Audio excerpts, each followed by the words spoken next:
Podcast City Network.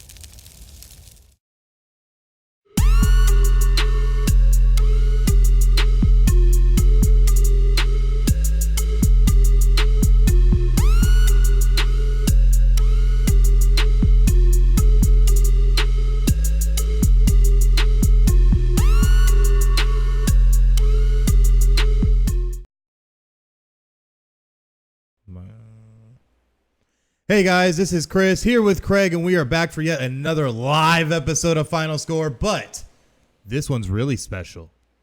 Very special. Extremely special.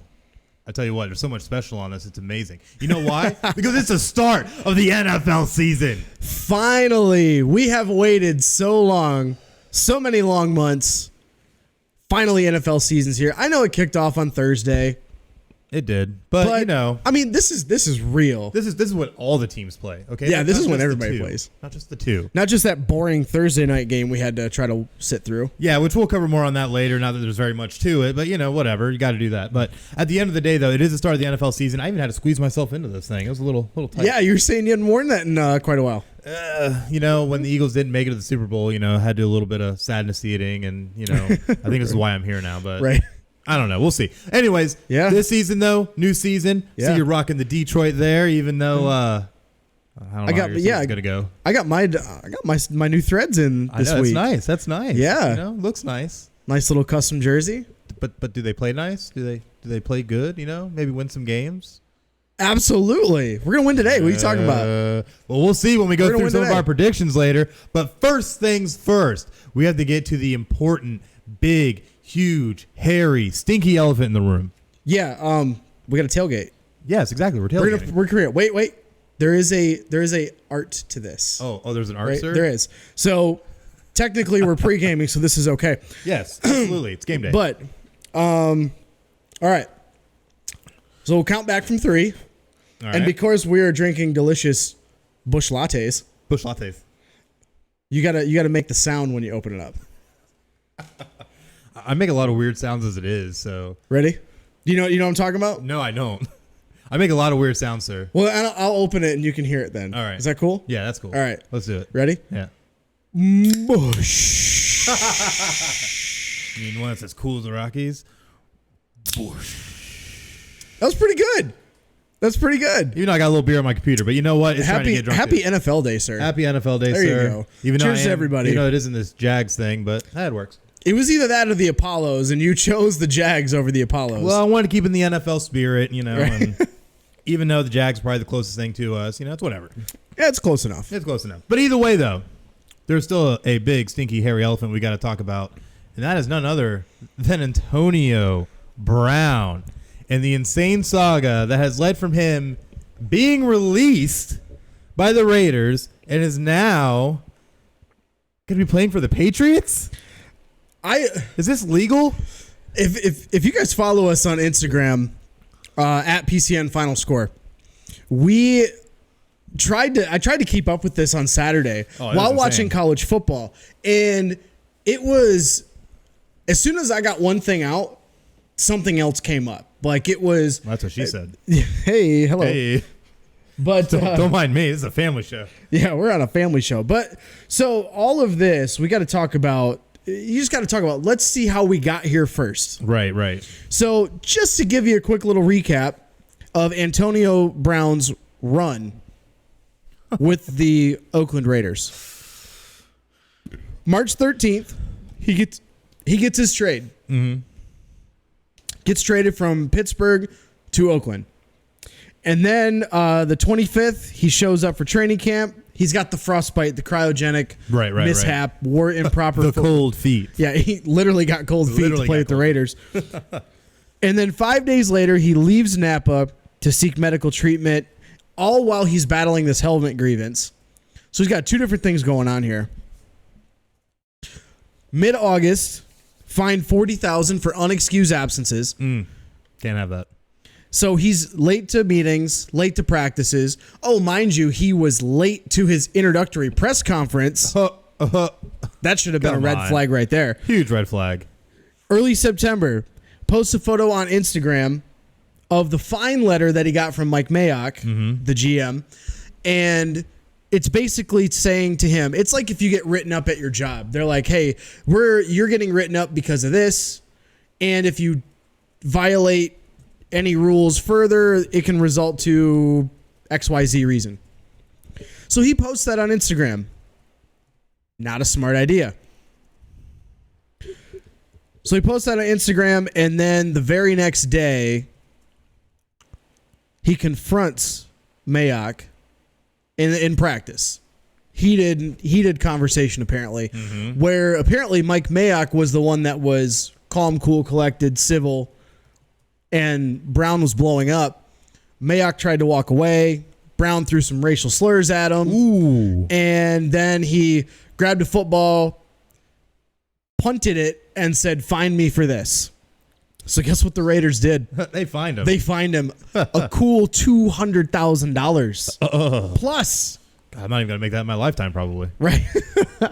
They fined him over $200,000 for that, on top of all these other things. That's crazy. But then Friday morning, he has an emotional apology in a team meeting in front of the whole team with all the captains sitting there with him. Uh-huh. All's well and good. Gruden says he's going to play Monday. He's good to go. Everything is fine.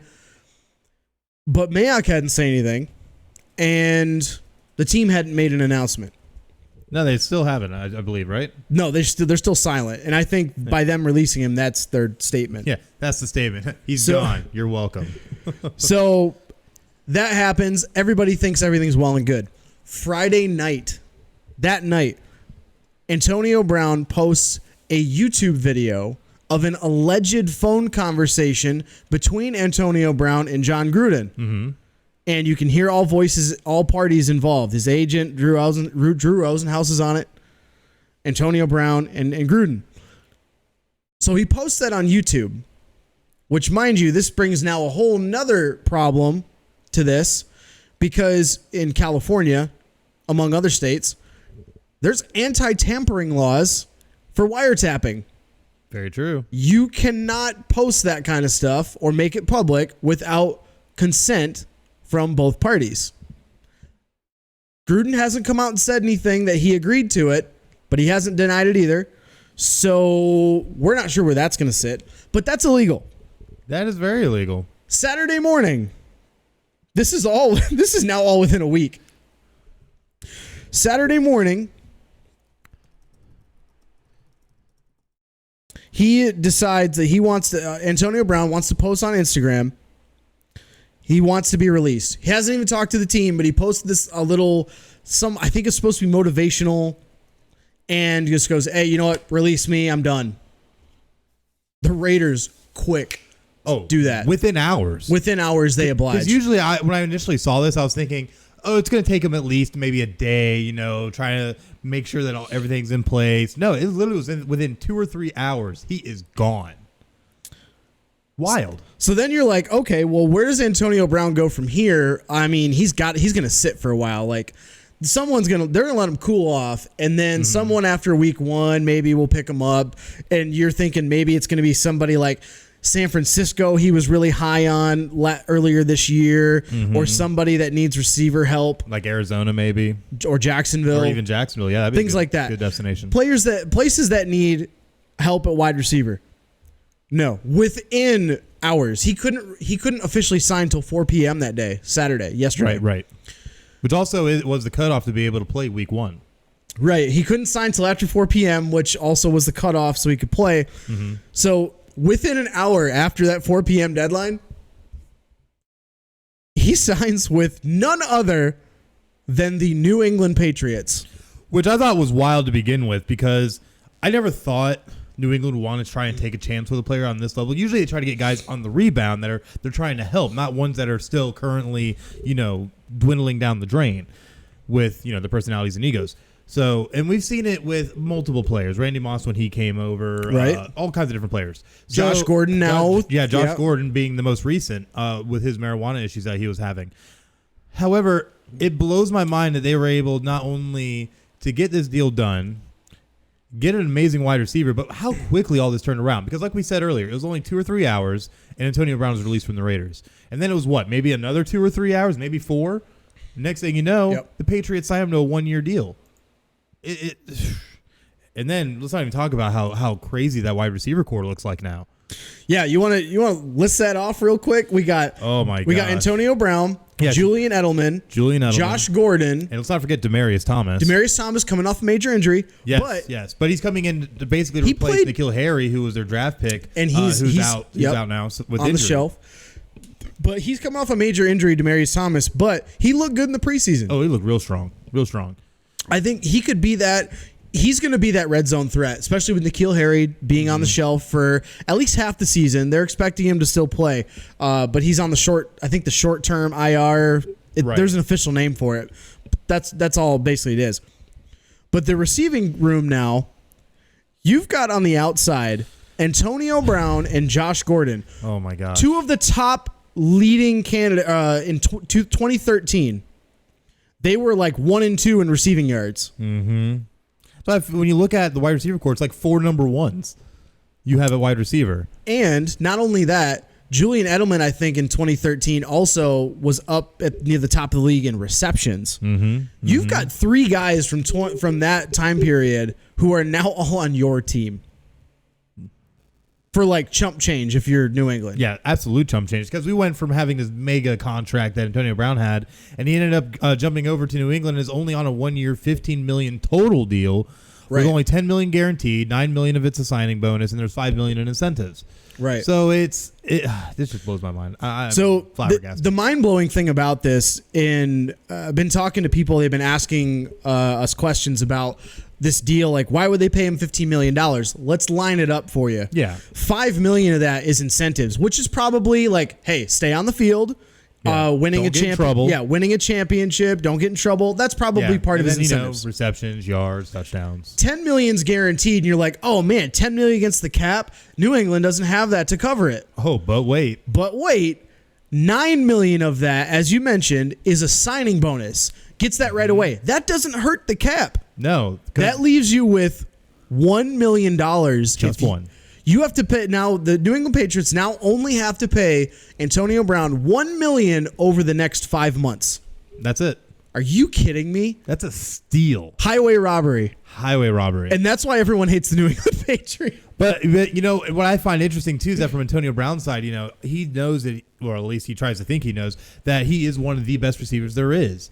And at the end of the day, to be able to go from having like 29 million guaranteed and all this kind of stuff with the Raiders, now you're just basically playing for cents on the dollar, really. And it's crazy to me because I was reading some more into this, and apparently he came out and said that really what he's concerned about now, after being in the NFL for 9 seasons, is winning a championship. Now, going to the Patriots, when you're thinking about that, does make sense. Right. Given that they are the defending Super Bowl champions. You got TB12 back there with his 6 rings. You know, next thing you know, he's going to start going to his toes. But at the end of the day, if you want to win a championship, go to New England. Right. Belichick and Robert Kraft, they run a great franchise there. It's a strong organization also. And if anybody can keep him on the right path for the next 5 months or so, it's New England. Absolutely. But one of the other things, and you got to think about this too, this actually could not have played out better for Antonio Brown. Oh, no, definitely not. Because yes, they're voiding that 29 million, 29 plus. It's like 29.1. But technically he hasn't paid it back yet. It's just voided. Right. But they've already cut him that check. Mm-hmm. So he's going to have to pay that money back. So that depends if they take him to court. But not only now are you playing on a 1-year deal, you got your $9 million guaranteed for now. You're going to make another $1 million over the course of the season. Mm-hmm. But if you keep quiet and actually be the guy that you say you are, he says he wants to be a team player. He even said that in his introductory press conference in Oakland. Mm-hmm. If he does what he says he wants to do, he's not only going to probably win a championship, and he's going to become a free agent after probably another monster year. In the last 6 seasons, he's had over 100 catches and over 1,000 receiving yards every year. Think about that. That's disgusting. If he does that again this year, New England's winning a championship again. And then he hits the free agent market and getting a monster deal that he wants. Mm-hmm. But the production has to be there, because the biggest thing that you look at, especially when you're looking at a fantasy perspective, this ball is going to get spread around a lot. Edelman's numbers are going to go down, but you're also going to see guys like Antonio Brown obviously step up. I think there's probably going to be a little bit more of a balance unless injuries happen. Right, I could see that. But all right, so how do you think? What kind of numbers do you expect out of AB this year then? It's going to be hard to really tell. Tom Brady does like to get the ball around, but he does like to get him to his playmakers. And since he doesn't have Rob Gronkowski anymore, it's going to change the approach. And I feel you're going to see more of a vertical style offense, honestly. Like, you'll see a lot of the short routes, the dump offs and stuff like that. Guys over, in the flats, guys over the middle on 5-10 yard short routes. But you're going to see guys, especially when you have these speedsters like Antonio Brown who can burn guys. You have Josh Gordon who can burn guys. Edelman, who's just a great possession receiver who has a little bit of speed himself. Yeah, there's just so much that they can do that I see just an even split. A lot of guys I think might end up being 1,000-yard receivers. This could end up being one of the first times you really see 4 1,000-yard receivers on the same team. I think I got a bold prediction for this. Oh, snap. Here we go. The 1,200 yards and 10 touchdowns each. No. I mean, it's gonna be kind of close though. Tom Brady has another MVP year. He gets close to breaking his records from his year with Randy Moss in his passing yards. I think Antonio Brown and Julian Edelman both catch over 90 balls. Ooh. And Edelman gets around 1,000 yards. AB gets 1,200. Josh Gordon also gets about 70 catches in a year. Mm-hmm. And he gets probably about 5 or 6 touchdowns. Mm-hmm. And so will AB. He won't get as many touchdowns. He'll get about 7 or 8. 7 or 8, yeah. Demaryius Thomas, if he stays healthy, I think he gets double-digit touchdowns because he's the red zone threat. That makes sense. He only gets maybe 50 catches this year, and he only gets about 500 yards maybe, but he gets 10 touchdown catches. Antonio Brown and Edelman both get close to 100 catches each. And Antonio Brown gets 1,200 yards receiving. And then ends up going and signing a monster deal, I'm sure. And then he becomes a $18 to $19 million a year receiver. So here's something interesting. We just had somebody comment in our low live feed here from Nader Pardis. He says, the way AB conducted himself was terrible. Why didn't he and the Pats just do business at the start of the offseason? It's mainly because, to answer your question, is because this was initiated with a trade. Now, maybe they could have tried to work something with the Pats. Maybe the price tag was too high at that time. But looking at it where you have all this drama, all this negative PR on Antonio Brown, it's going to end up devolving the situation into what it is now. Because there's no way New England would be able to pay what Oakland tried to pay. Oh, Antonio no, definitely Brown. not. So with that, that's why I always said they're getting cents on the dollar when it comes to getting Antonio Brown at this point. So, right. As far as Antonio Brown's concerned, one of the things I wanted to talk about is bringing up his past, as far all the stuff he's been into. And I'm not talking about just like in the past 6 months and the stuff that you heard about last year in Pittsburgh. I'm talking way back. So just to give you an idea of where Antonio Brown come from and some of the stuff that he's had happen to him in the past. So coming out of high school, so he grew up in Miami. He went to Miami Norland. Mm-hmm. 2-sport athlete, fantastic. He spent his prep year at North Carolina Tech Prep, which is basically to get him ready for the college level. Right. He applied to Florida State. Couldn't get in because of academics. Yeah, okay. Tried to get into Elkhorn State, which is a very good, predominantly African-American college. Mm-hmm. Very good athletics, but not Division I. Also attempted to get there. Couldn't get in there either. So he went to NC Tech Prep, played at quarterback. Then he received a scholarship to play at FIU, Florida International. Oh, yes, the Panthers. Yes. Expelled before the season. Expelled from the school before the season for fighting with security. Oh, Jesus. Okay, that's in college. First of all, he failed to get into 2 schools and got accepted to a third for a scholarship, expelled before the season for fighting security. Oh, my gosh. It gets better. Then he began just reaching out to any school that'll listen. Right. reached out to Butch Jones, who at the time was West Virginia's wide receiver coach, because he recruited him through the process. Once Jones took a job at Central Michigan, they offered him a walk-on spot, a tryout at Central Michigan. And, of course, a guy that got into FIU and trying to get into Florida State, he's going to tear up that conference. Oh, so that's what he did. He got in there. He tore it up. He had 2,000, almost all 3 years that he was there. His lowest numbers were 93 catches and 998 yards. Pretty damn good. Pretty damn good. So then you see that, and he comes out. He gets drafted. He gets drafted, of course, by the Steelers. And then, after he gets his first big contract, supposedly, keyword here, allegedly, he had a heated incident with Dick LeBeau in the Steelers defense in a practice right after he got his big first extension. I'm talking like people like Troy Polamalu wanted to severely hurt him in practice. They told, legitimately, and this is from Yahoo Sports. Right. They go back. There was an incident that you could see coming back in 2012, the day of practice that he got his first big contract extension. Came out that day after signing the extension and was riding everybody, yapping at everyone, saying things about how he was the franchise, telling people don't touch him during practice, saying it to the defense and yelling at coaches. Oh, my God. At one point, it started getting really heated. It was really tense. You could feel it. So Dick LeBeau kind of intervened, and AB snapped on him, started cursing him out. He was screaming at Coach LeBeau.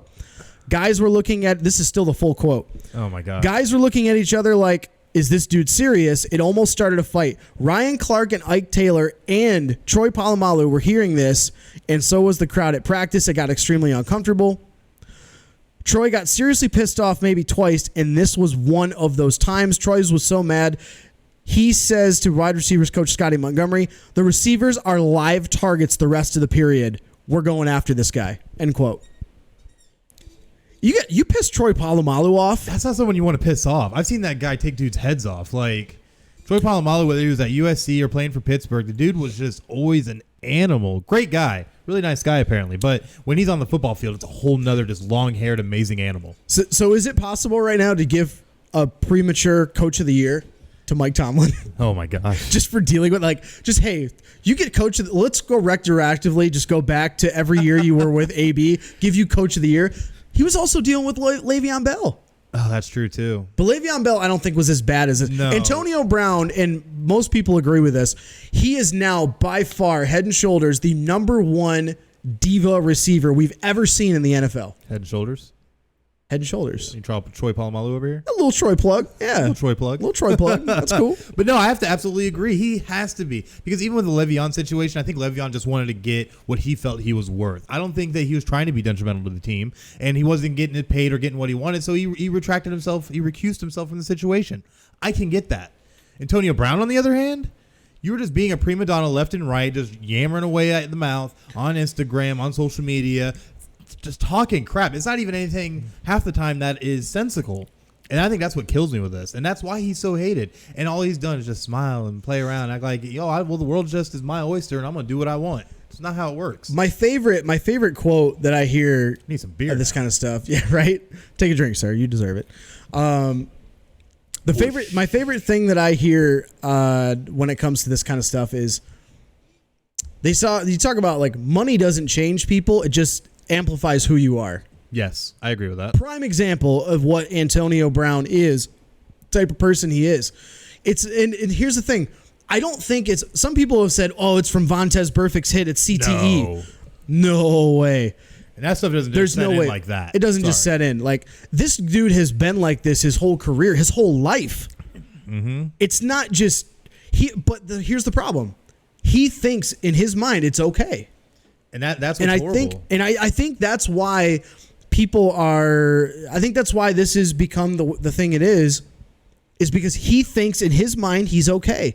Did you see the YouTube video of when he found out he got released? Mm-hmm. He looked like one of the happiest people I've ever seen to get released from a team But he was the one that didn't want to be there. Yeah, it makes no sense. Like, yeah, we understand you got traded, and yeah, you're going to have to play with Derek Carr. But honestly, he had good prospects going into Oakland. He could have had a great season. He could have put up a bunch of yards. He was only signed to, like, what, a 2-year deal? So at the end of the day... 3-year deal. At the end of the day, you wouldn't have been there that long anyways. Could have just served your time, moved on. And honestly, even after playing this year, if he'd have balled out, he could have sat out again if he wanted to. That's fine. Yeah, absolutely. He could have forced any number of things But then you're running the same situation you're in now. Well, yeah, but at least now you could have commanded a little more because you can change from one offense to another and still be productive. But either way, I feel all this could have been avoided in a lot of different ways. How so? Well, honestly, when it comes to Antonio, I'm not saying that anybody could have known Antonio Brown would have done all this, but I feel like the writing was on the wall. If you're a team that's going to take a chance on a guy like this, you got to make sure that you're able to control it. Maybe John Gruden, of all people, probably thought he could. I think he legitimately did think he could do that. And I agree, just because Gruden has always been a very strong-willed coach. Not much is going to get by him. Good old Chucky is going to come out and play, and Chucky's going to get what he wants. Right. But at the end of the day, coming up against a player like this, and I know John Gruden had to deal with Keyshawn Johnson back in the day and stuff like that, but it's just this is a whole nother animal. And I think that's what it was. He thought he really could, and he couldn't. Yeah. One thing we want to emphasize we've also over the course of the week we've seen a lot of people think that we're hating on Antonio Brown. It's not that. We're just also reporting the stuff that we see, we hear, just like everybody else. Exactly. Every outlet that reports sports is reporting this. It's not like we're trying to pick on the guy. You made a good point that I have those sometimes. Teams, you have to know what you're getting into if you're getting Antonio Brown. Mm-hmm. Even with Terrell Owens, Eagles knew what they were getting into with him. You had to know. Eventually, it was not going to work out. And hey, they made it through a whole season and made it to the Super Bowl before it became a real big issue. Right. But if you're Antonio Brown, his talent is undeniable. He is one of the best receivers in this era that we've seen in the last decade. Yes. And there's definitely no denying that. He's an amazing talent. Yes. But it's the off-the-field stuff that the teams are really weary of. Yeah, definitely. And, it makes sense just because if you're a team, you're going in and you're doing your research, me as an owner, GM, what have you, I would never even take a chance on a guy like that. You don't want a cancer like that. You already saw what happened in Pittsburgh. You obviously are seeing now what's happening in Oakland. And my hat's off to New England for one even attempt to try and deal with this situation. But like you said earlier, if anybody's going to be equipped to deal with this, it's the Patriots, Robert Kraft, and Bill Belichick that would be able to do it. Yep.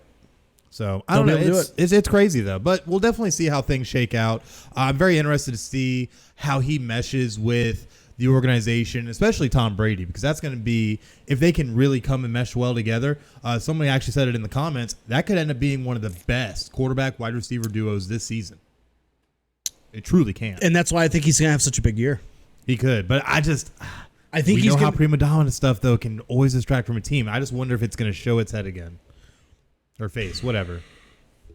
I don't know. If he can stay off social media, I think he'll be fine. That's a problem, though. I wonder if that's maybe in the wording of his contract. You're only allowed so many social media posts. Use them wisely. Cannot talk about this. Yikes. That'd be tough. But, moving on. Yeah, surprising we have other news in the NFL. News. It's not all about Antonio Brown. I kid you not. We try not to put everything on Antonio Brown. Right. So, but looking at it, we did have some players that finally got some extensions signed. Yeah, we had a couple extensions. Of course, Zeke Elliott finally is, again, a part of the Dallas Cowboys. That's right. He signed a 6-year, $90 million extension on Wednesday. $50 million of that is guaranteed. His total compensation now through 2026 is more than $100 million. Yeah, totally insane. And I knew this was going to happen. I've been calling this for over a month now, that this deal is going to get done before this season started, because Zeke needs the Cowboys. Cowboys need Zeke. That's just how it is. But you know what I also found very funny, though, about the press conference when they announced the contract and brought Zeke back out? What's that? How Jerry Jones pulled out the Zeke Who shirt. Oh, yeah. I showed you that earlier this week. And then they showed the back, and it showed him hurtling the words that said, what was it, that's who, or whatever it was. I don't care. I don't follow the Cowboys too closely, for reasons. But at the end of the day, though, I just thought that was very funny. And looking back at the whole saga, I guess you could say that was the Ezekiel Elliott holdout, was that Jerry Jones was trying to take this approach of, we don't need a rushing champion. We really don't need Zeke. Zeke who? And now it's going to turn into a huge marketing thing. I bet you're going to sell 1 million shirts. Oh, absolutely. And the funny move they just made, too, did you see who they cut yesterday, the Dallas Cowboys? I did not. Alfred Morris. Really? Now they only have 2 running backs on their roster, Zeke Elliott and Tony Pollard. Yeah, but Tony Pollard definitely could definitely do some damage in I'm some garbage time. I'm surprised they cut him though.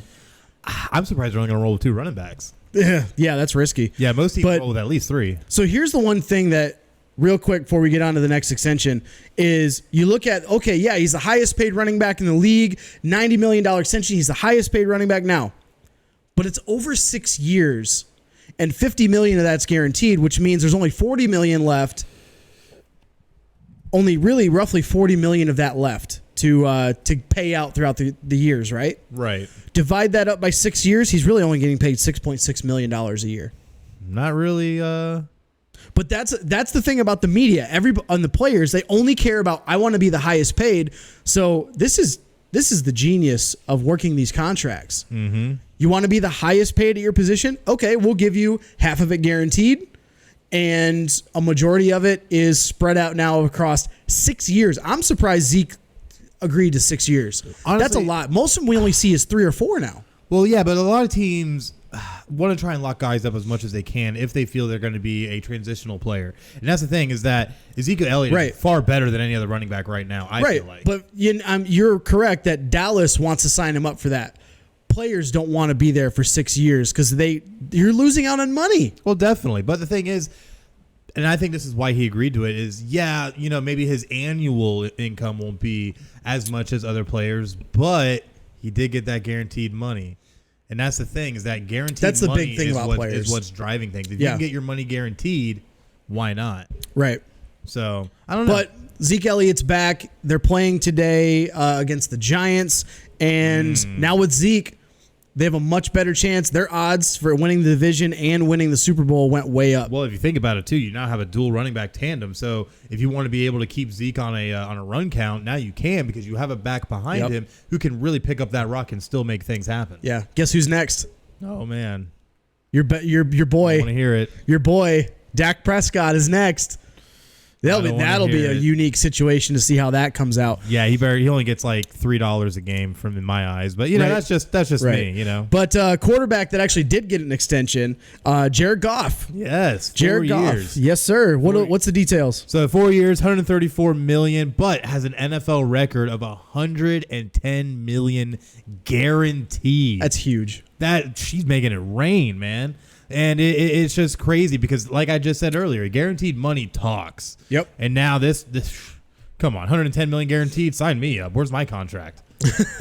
I mean, I don't think we can throw a football like Jared Goff and Carson Wentz. I can throw a football. Does that qualify me? Uncle Rico over here. Uncle Rico, put me on the practice squad. It's all right. Bet you I could throw a football over them mountains. Or be like Patrick Mahomes and just throw it over Arrowhead Stadium into the parking lot. Or just behind the back. Well, no look in it too. No look, yeah. No look behind the back over Arrowhead. Right, yeah. It makes sense, right? But no, Jared Goff, I know the Rams wanted to lock up Jared Goff because they already invested a huge high draft pick on this guy, first overall to be exact, to be able to get him and have put so much work into him with him and Sean McVay. This was going to be a no-brainer. Yeah, absolutely. But what's interesting about it is that it's more than what Carson Wentz got. Which also makes sense in my eyes. Yeah, well, you know what? They didn't win a Super Bowl, huh? Did Carson Wentz play in that game to win the Super Bowl? Still got a ring. Did Carson Wentz play in that game to win the Super Bowl? No, but he did get him to 11-3 to get him on the way to that game. And then, good old St. Nick just finished the job. How many games has Carson Wentz played? How many games has Jared Goff played? We're not going to talk about this. So we're going to go ahead and move on to the next big signing. The extension for Falcons wide receiver Julio Jones. What are the details of that? This one was much anticipated, and it's exactly what we thought it would be. Highest paid wide receiver now. He signs a 3-year, $66 million extension on Saturday. That was announced Saturday morning. But here's the kicker. $64 million of this contract is guaranteed.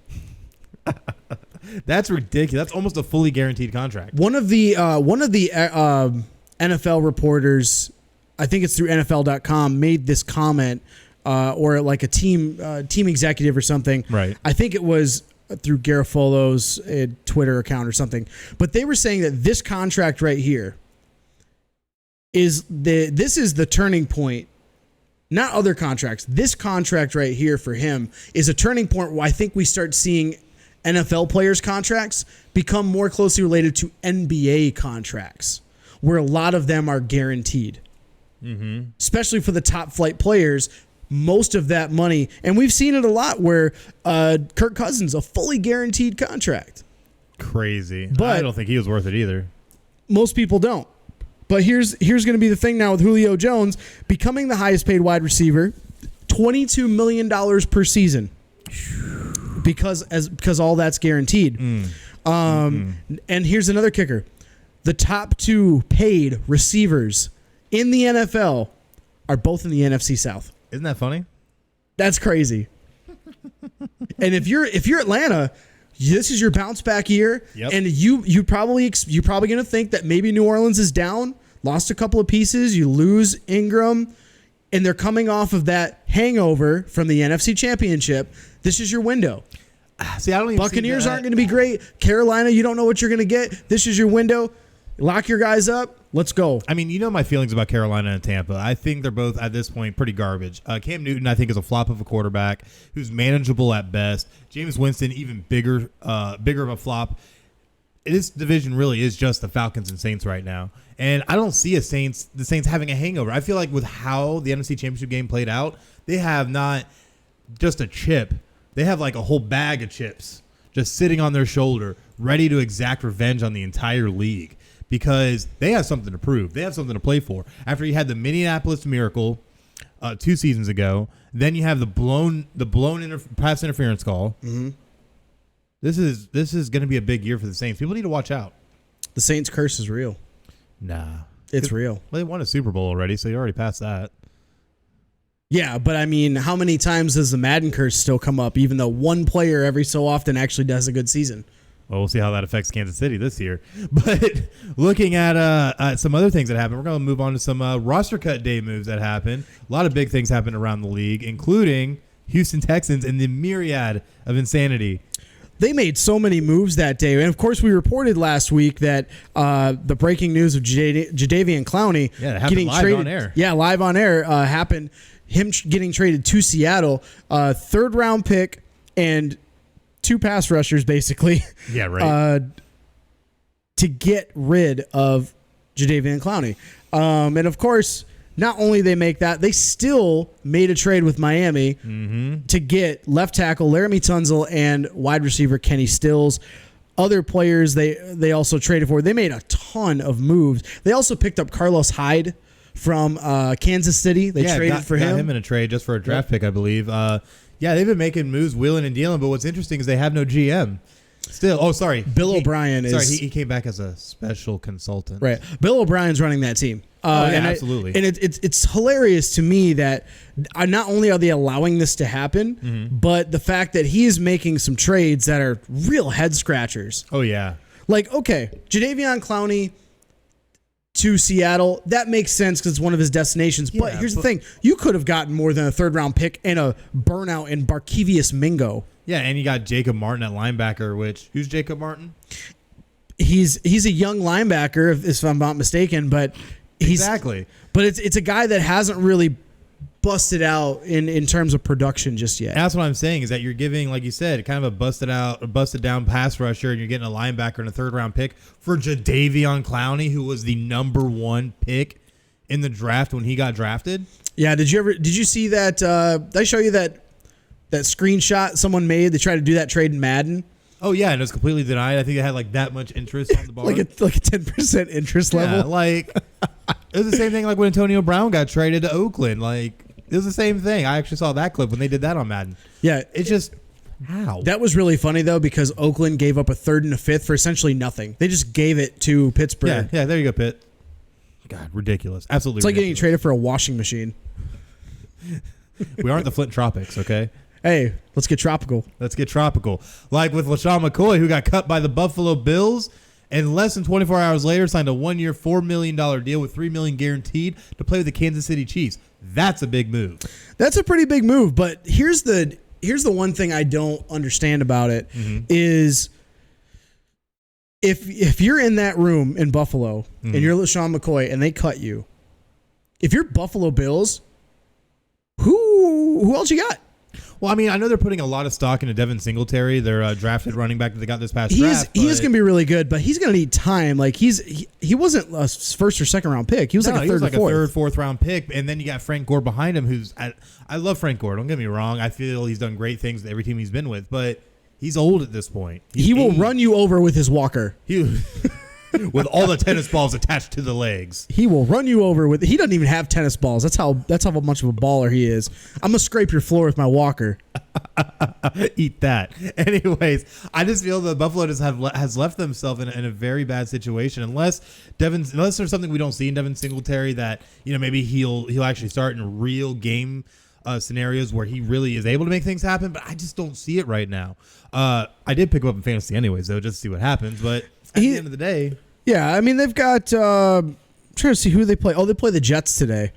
I mean, I don't think it'll be a huge impact for Devin Singletary right away, but I saw Antonio Brown's cold feet. Yes.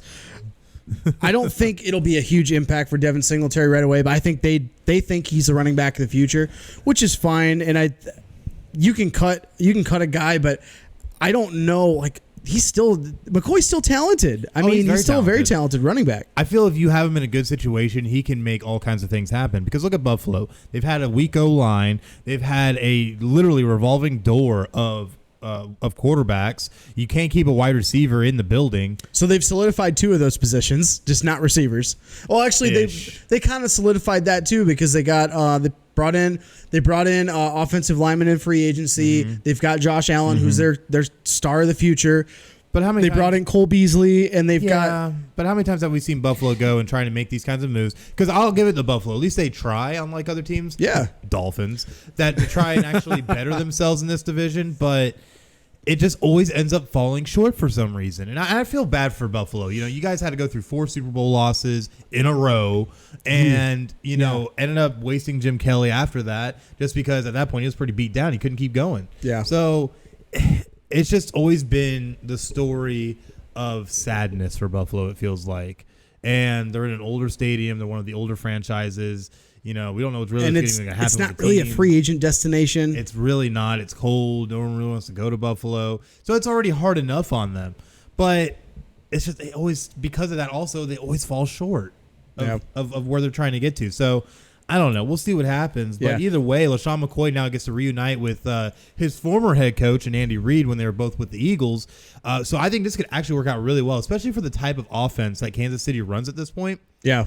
Honestly helps a guy like LaShawn McCoy because he's able to be that versatile, run-pass option. Yeah. And then looking right now at the depth chart, Damian Williams is still figuring to be the starter, obviously.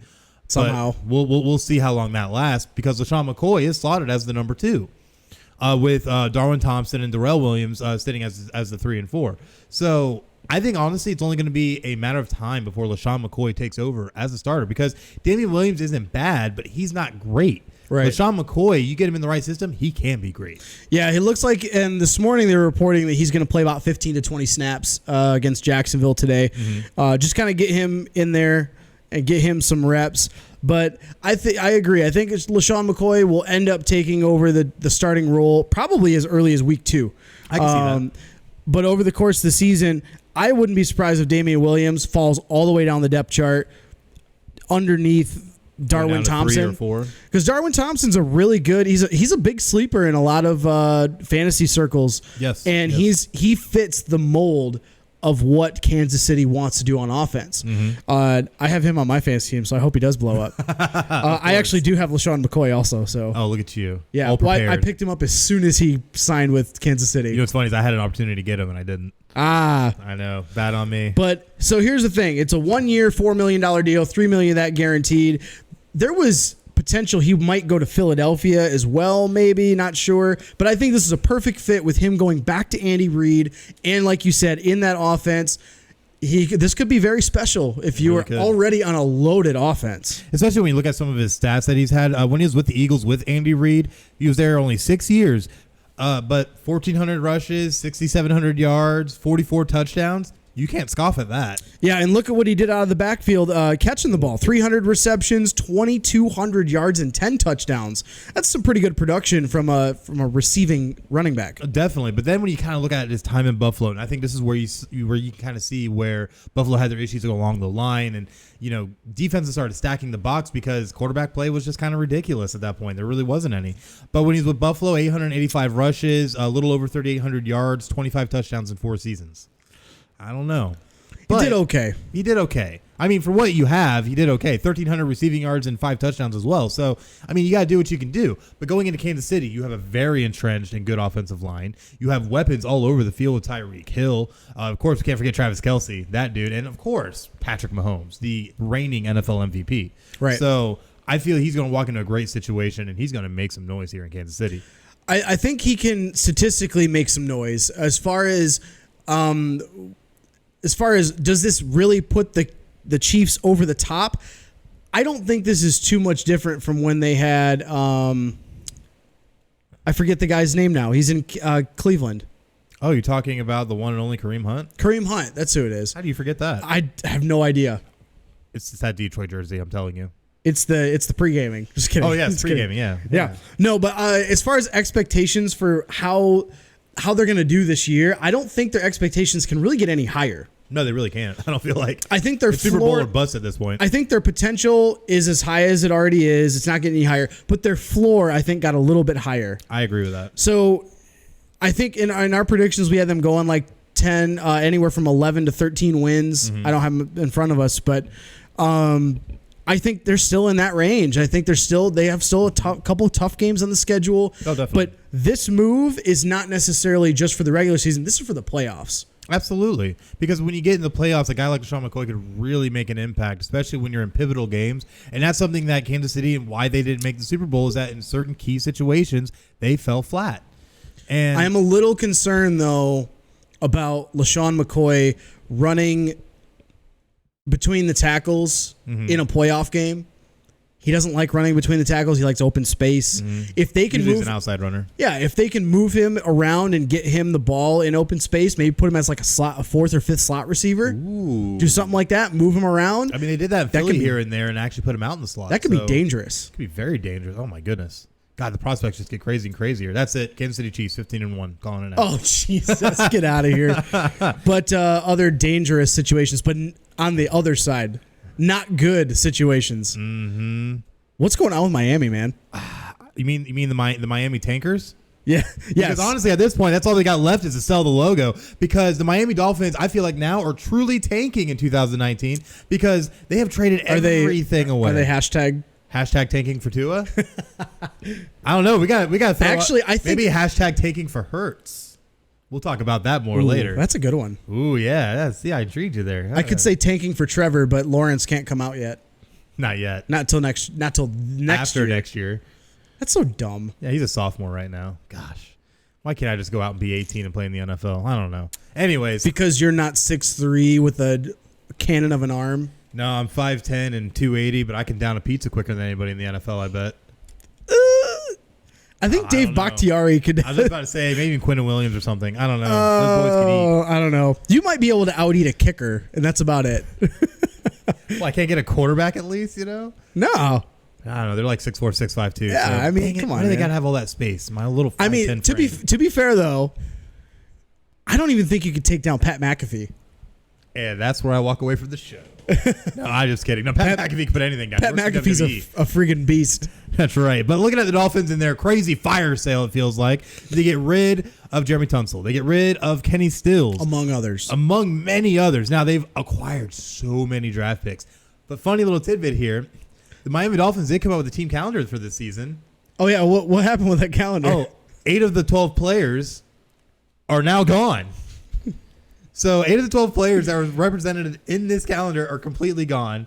If you're not tanking, I don't know what you're doing at this point. Oh, my goodness. Trying to be the worst? Maybe they need to go to like an English Premier League, European soccer approach, demote Miami down to the XFL. Just saying. Oh, man. I don't know, because if that would have happened, they would have done that to the Browns a few years ago. They would have done that to the Lions a few years ago. That's true. I mean, let's not start that now. Just out of fear of my Lions. To XFL. Yeah, just out of fear of my Lions at some point might be in that predicament. But it's just crazy looking at everything they've done because now they really have no weapons at all except for their one running back, Kenyon Drake. So it's like, what do? You got Kenyon Drake, Josh Rosen, and Ryan Fitzpatrick. That's all you got. Like, what do you do with that? I'm telling you right now, I would be surprised if Miami wins 3 games this year. I'll be surprised. Yeah, I am too. Because there's nothing left in Miami. So, I don't know. We'll definitely see. I think it'll definitely hashtag tanking for 2 or hashtag tanking for Hurts. But we'll definitely see how that works out. But you know what is working out right now? The start of the NFL season. We're so close to the NFL season. We are within an hour of the first kickoff. Second kickoff technically, because first kickoff is Sunday. We'll put it that way. That's right. There you go. Because Thursday we had the Green Bay Packers taking on the Chicago Bears. Packers came out on top, 10-3 at Soldier Field, and the game was a snoozer. Complete snoozer. Horrible game. But looking at some of the stats, as you see on your screen right now, Aaron Rodgers had him going 18-30 for 203 yards and a touchdown. And that touchdown going to Jimmy Graham, who they were hoping was going to be a great red zone threat for them last year, fell a little short. Already starting out great this year. That's why I picked him up in fantasy. But the Bears, Mitchell Trubisky threw the ball 45 times. 45 times. Completing 26 passes for 228 yards, no touchdowns, 1 pick. And then Allen Robinson, though, looked real good. 7 receptions, 102 yards. Not a bad debut. They could not get their running game going, and that's supposed to be part of their strength, is having guys like David Montgomery in the backfield. They still got Tariq Cohen, which Tariq Cohen did not record a single carry. Not a single in that game. They had Mike Davis and Montgomery splitting carries. They ended up with 46 rushing yards as a team. The highest amount of yards was Mike Davis at 19. Yeah, they averaged 3 yards a carry. But even worse, Green Bay averaged 2 yards a carry.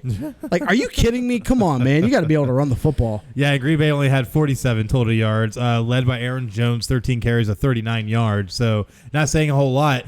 But what's funny about that, the only other player who had positive rushing yards, Aaron Rodgers, 3 rushes, 8 yards. The one thing I really this game, both teams had 10 penalties apiece. Mm-hmm. This is one of the sloppier games. This is not great if you're the NFL because no, it's really not. Because you want the Green Bay Chicago game to open up the season. It's a great rivalry. It's a 100th season. Great. And then they come out and both lay eggs. Yep. Offensive penalties galore. Did you see they showed a stat already, or somebody did a screenshot, and it was the epitome of the Chicago Bears offense in 2019. Mm-hmm. It was a screenshot of Trubisky in the shotgun, and it was 1st down and 40. Oh, Jesus. I saw that. And it being 3rd down and 40, if I'm not mistaken. If this is not, and this is part of the reason why my predictions for the NFC North were so close. These teams are going to beat each other up. No team is really going to be better than the other. Like, no, definitely not. Chicago Bears defense, yeah, you held Green Bay to 10 points. Congratulations. They still got 13 first downs. Yep. They still, you still had Aaron Rodgers throwing for 200 yards and a touchdown. Yep. Yeah, you held the rushing game to, 39 yards from Aaron Jones? Yeah, but that's not saying much in today's passing league. They only got in the red zone twice. There were only 3 red zone opportunities in this whole game. Yeah, that is surprising on itself. But you know what? You know why a lot of this worked out this way? Great defenses. Chicago, we already knew had a great defense, especially with Khalil Mack being on that roster. Right. But Green Bay showed that they can play defense, which has been a really big problem for them recently. Right, and they went out in the offseason, got a lot of guys that can make plays. They got one of the linebackers from Baltimore. They picked up Adrian Amos who was in Chicago. Yep. They picked up some guys, and they could potentially have a good defense, which is why I had them predicted to win the division this year, because that defense is going to play elevated on top of having a Aaron Rodgers-led offense. Oh, yeah. The big worry if you're Chicago, Mitch Trubisky. I was just about to say it. But you can't say we didn't all see this coming. No, honestly, he's a mediocre quarterback at best. So to think that he's going to take some type of step ahead. I actually had somebody tell me, I started Mitchell Trubisky for that game. Why? Yeah, Trubisky why? is hot garbage, on fire, rolling down the road, getting ready to dunk itself into the ocean. Because Mitchell Trubisky, honestly, I think he's only going to be the starter for maybe about probably this season and maybe another 1 or 2. That's it. You think by the end of his contract, they pull Blake Bortles and say, get out of here? I think they will, because Mitchell Trubisky is not showing anything. And it's not like he doesn't have weapons around him either. He has some weapons around him to make it not enough. I agree with that. I don't think it's enough, but I think it's manageable enough, at least not to lay goose eggs all over the place. You know what I mean? Yeah. So here's a fun little stat here. Here's the Bears' offensive possessions against the Packers. Punt, field goal. Punt, punt, punt, punt, punt, punt. Turnover on downs. They had a 4th and 10, turned it over, and they turned down a 51-yard field goal try. Punt, interception, turnover on downs. Ridiculous. So you've got, 7 punts, 8 punts, a field goal, and 2 turnover on downs, and an INT. But you know one thing we can say for The him? one thing for the Chicago Bears, you need that offense to pick up. If you want to win this division and make a playoff run like you're hoping for, man, you gotta do something. If you're Matt Nagy, you got to figure it out quick. Well, they did find something. What's that? A kicker. They got a field goal. Pinheiro? Yeah. They got 1 field goal. They don't have kicking problems. Don't have kicking problems this year. Yet. Yeah, wait till they get against Philly in the playoffs again. We'll see if another dink dunk, kick ends up Double happening. doink? Double doink. There it is. The double doink. The double doink. But rolling into what we have going on today. The NFL Week 1. It's going to be so exciting. So many great games on tap today. And we're going to rapid fire some of our predictions and go through these games. First one right off the top. Titans at the Browns. 1 p.m. game on CBS. Featuring the debut of Odell Beckham Jr. in Cleveland. It figures to be a very exciting game. I got the Browns taking this one. I also got the Browns taking this one. I think Tennessee's got a solid defense. They have a solid team, but I think that offense really needs to pick it up. You don't know what you're getting out of Marcus Mariota. The receiving core isn't necessarily strong either. I think this is a big showing out game for that offense for Mayfield, Odell, and company. I agree. I got the Browns in this one. Absolutely. Then we got the Ravens going on the road to the the Miami Dolphins for a 1 p.m. game also on CBS. It figures to be, honestly, probably an onslaught. I think this is going to be Lamar Jackson's coming out party to show that he truly is the quarterback, as the Ravens will take this one against the Dolphins. I agree. Lamar Jackson, Mark Ingram both have huge games. Defense gets a couple turnovers. Miami loses by a lot. And then we have the Buffalo Bills traveling to the New York Jets at New MetLife Stadium for a 1 p.m. game also on CBS. This one, though, is not going to be all that interesting, as I see Le'Veon Bell coming out and showing why he got the contract that he did and why he made the move that he did and put Jets back on the map as they win this one. Le'Veon Bell has a solid game. Darnold, modest game. I think the defense is what comes up, gets a couple of turnovers, maybe get a pick six, and I think the Jets take this one at home. Absolutely. Looking at the next game, we have the big one that I know we're going to be watching, the Kansas City Chiefs at the Jacksonville Jaguars, 1 p.m. game on CBS. This one's going to be exciting. This one's going to be worth a watch. But we're a little bit split on this because I have the Chiefs coming in, winning this one against the Jags, against their Jalen Ramsey, who thinks he's going to play all great today against Patrick Mahomes. Not going to happen because Patrick Mahomes is going to ball out, and he's going to throw a touchdown against Jalen Ramsey, calling it now as he ends up throwing at least 3 touchdowns. Ooh, okay. 3 touchdowns. Fair, it's fair. And taking this one in a nice wide margin. I got the Jacksonville taking the upset here. And I know this is a kind of a really very disliked pick. Oh, yeah. But yes, Kansas City, high-powered offense. But you're going up against a defense that is really trying to rebound from last year. You have some offensive line issues in Jacksonville. But I think Nick Foles and D.D. Westbrook, I think they have a big game. I think D.D. Westbrook gets over 100 yards and a touchdown. Woo. I think Jacksonville steals this game at home. You heard it here first. For a Week 1 shocker. Heard it here first. My goodness. But also, we cannot forget the Atlanta Falcons traveling up to Minnesota to take on the Vikings at 1 p.m. on Fox. This one's going to be a pretty exciting game, too. Now you have the Falcons with Julio Jones, who's definitely going to be in the lineup now. The contract is decided. It is signed. We are good. However, I have the Vikings taking this one at home on the back of their great defense to be able to make this happen. It's very solid. This is a really tough game to pick. Yes. Vikings, they're looking for a bounce back year. I think they play well, but I think that the Atlanta offense is going to play just better. Calvin Ridley, I think, comes up with a big game here because you're covering Julio Jones. You got Mohamed Sanu out there. I think Calvin Ridley has a big game. Atlanta takes this one on the road. Ooh, that's an interesting pick. Very interesting pick. But looking at the big one I know I'm waiting for, the Washington Redskins will travel over to Philadelphia to take on the Eagles in Lincoln Financial Field at 1 p.m. on Fox. But the interesting part about this game, not only is this Carson Wentz coming back fully healthy now, but also Adrian Peterson was ruled out for this game based upon a coach's decision, and reportedly players are extremely unhappy with this decision. What's your take on that? Turmoil, and probably a coup is probably going to happen in Washington at some point.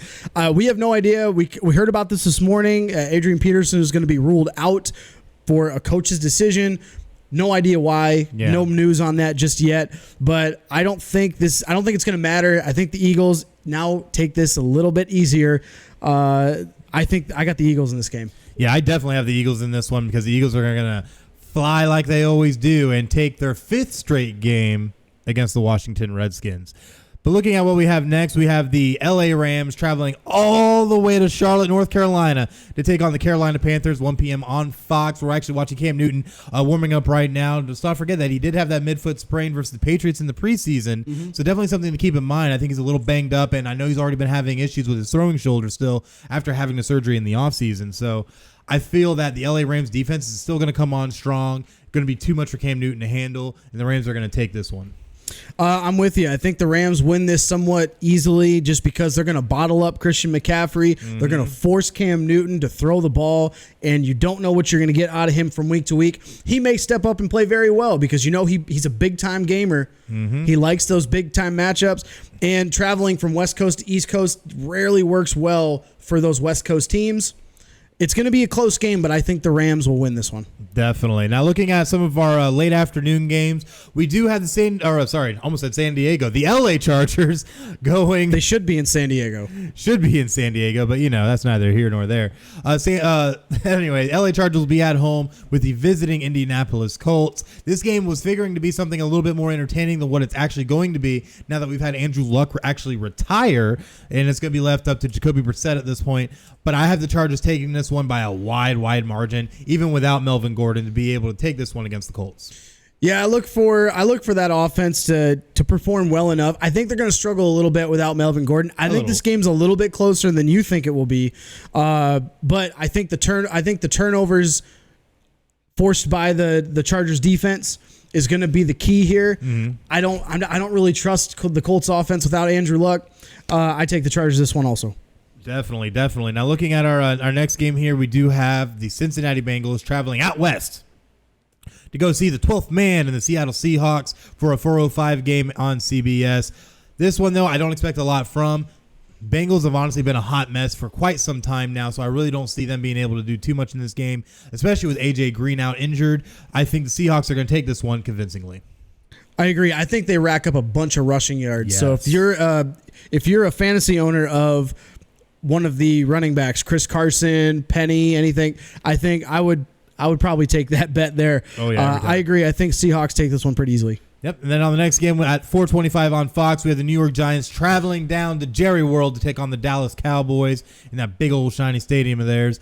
And we already know what's going on with the Giants. Eli Manning's going to play like crap. And I think this is going to be the beginning of the end of his career and the debut and taking over of Danny Dimes. I think it comes down to the last possession in this game. These two teams play each other so tough, mm-hmm. no matter what the records are.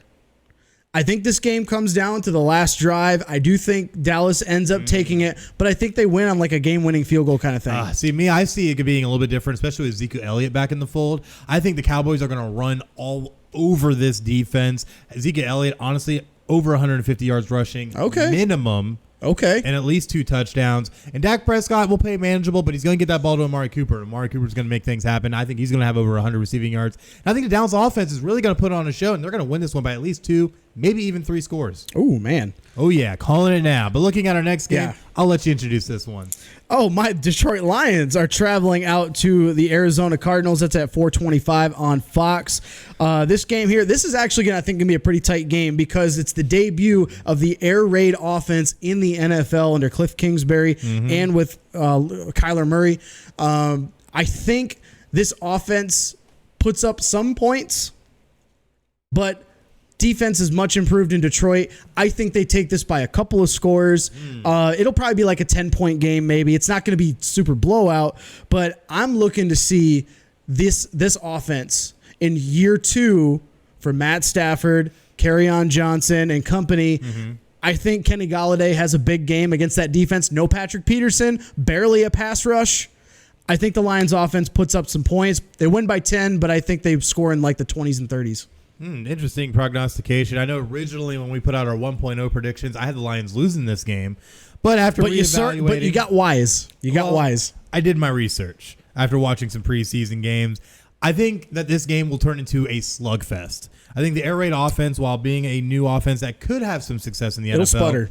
Yeah, it's going to have its times where it's going to sputter. It's going to be a real tough game. I think this game will also be in the 20s, but I think it's only going to be about a 3-point margin. But it's going to be a 3-point margin in the favor of the Lions. Smart man. Next game, 49ers at the Buccaneers, traveling all the way from West Coast to East Coast, 4:25 on Fox. 49ers, much improved. Still don't really know what you're getting out of Garoppolo because he's coming off that injury. But the Buccaneers at home play well. Yes. They're not going to be a good team, but the offense is going to put up points. And I think that's going to be the key here. I think Jameis Winston actually has a great game. Heard it here first. Mike Evans and Chris Godwin both get touchdowns each. I think both of them get close to 100 yards each, if not more. This offense puts up points, and I think the Buccaneers win a close one. It'll be like 27-24 kind of thing. Woo, you got to do it better than I do because I think this game will also be somewhat of a slugfest. I think there's going to be a lot of sloppy play in this as well, especially from Jameis Winston and Jimmy G, just because you got Jimmy G coming off the injury. He did not look good in preseason.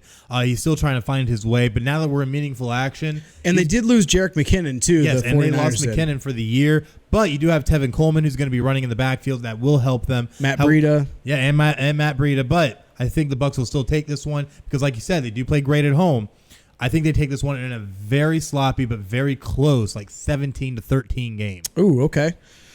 Last game of the Sunday slate, the night game, the Steelers at the Patriots, 8:20 on NBC. Yes. I have the Patriots taking this game, especially, of course, you're not going to have Antonio Brown. Can't play this week. Yep, no AB. Signed after 4 p.m. yesterday. But I think this is going to be a close game because the Steelers, like I said in our 2.0 predictions, they're going to play much better without AB and Bell because I think they're going to have a much more well-oiled machine of a team.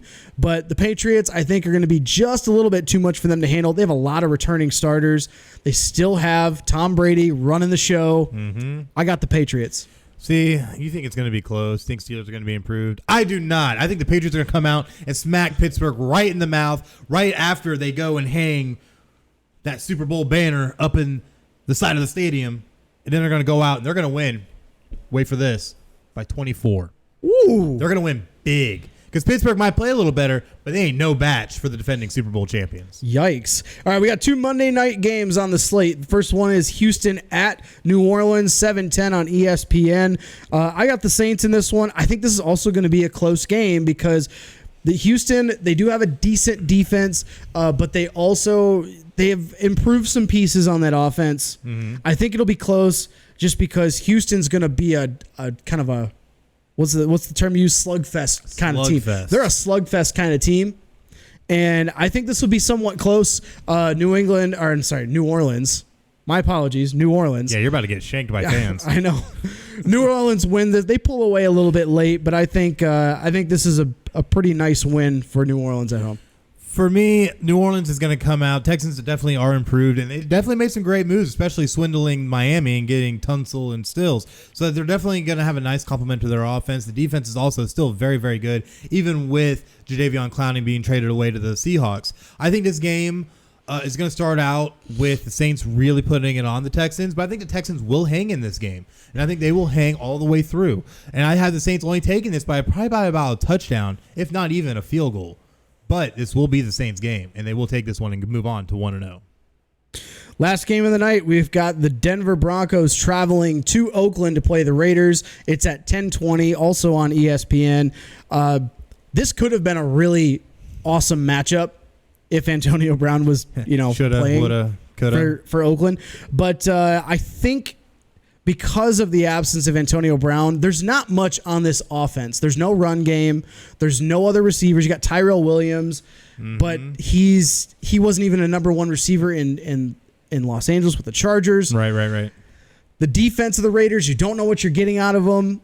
There's not a whole lot here. So I think Denver's defense forces some turnovers. Joe Flacco actually doesn't look horrible. No, he doesn't look horrible. I thought he was going to. I think Phillip Lindsay has a big game running the ball. Yes. And right now the line at this game, I wanted to point out the line in this game because it's Denver favored by 2.5. I think they beat that spread. I think Denver wins by like 7-8 points. I have to agree. Broncos traveling to the Raiders. The Raiders are kind of a hot mess, and they're still kind of dealing with the aftermath, I feel like, of the AB situation. So with Phillip Lindsay also playing great, I think he's also going to have a 100-yard rushing game. Joe Flacco, he's not going to be superb, but he's going to be very, very good in this game against the weakened Raiders defense. And I think that the Broncos definitely will take this one by at least a touchdown. Go ahead and move on to 1-0. They haven't been 1-0 in a long time. Yeah, it's been a while since they've been 1-0. It definitely has. But before we move on to college football, we got to take a quick break. We do. We got to take a quick break. Yeah, we got to take a quick break. All this NFL talk gets us all winded. But make sure that you stay with us because when we come back, we're going to recap a lot of the college football games that happened yesterday and over the previous week, and then take a little bit of a preview maybe going into the next week. It's going to be pretty crazy. So definitely make sure that you stay with us. We'll be right back. The following support and sponsor Podcast City Network. City Limits Tap Room, sports bar in DeLand, Florida, has brew on tap, serve food, the grilled cheese is excellent. For upcoming events, check out City Limits Tap Room on Facebook.com/City Limits Tap Room. Atlantic Sounds has thousands of new and used vinyl records and CDs. If they don't have it, they can order it for you. Same location since 1982. For more updates on what's new, check out Atlantic Sounds on Facebook.com/Atlantic Sounds Vinyl. Sports Sanity Customs have worked with organizations from custom embroidering polo shirts to jerseys for your kids' baseball team. They do it all. Armed with state-of-the-art equipment and an in-house design team, they are equipped to take on your next project. Visit their website to learn more, sportsanitycustoms.com. Visit Sports Sanity Customs on Facebook.com/SportsSanityCustoms. 3Count Design offers a wide range of graphic design products, video, photography and other forms of media. Everything from t-shirt designs to websites. Visit Facebook.com/3CountDesign for more. Demo Blast Studios, an explosion of imagination. Original artwork, podcasts, video, apparel and more. Visit DemoBlastStudios.com. Visit Demoblast Studios on Facebook.com/Demoblast Studios, the best family entertainment pro wrestling show in the state of Kentucky. Kentucky's Own Wrestling brings quality family vintage wrestling to a town near you. Kentucky's Own Wrestling offers a ladies division in wrestling and a training school.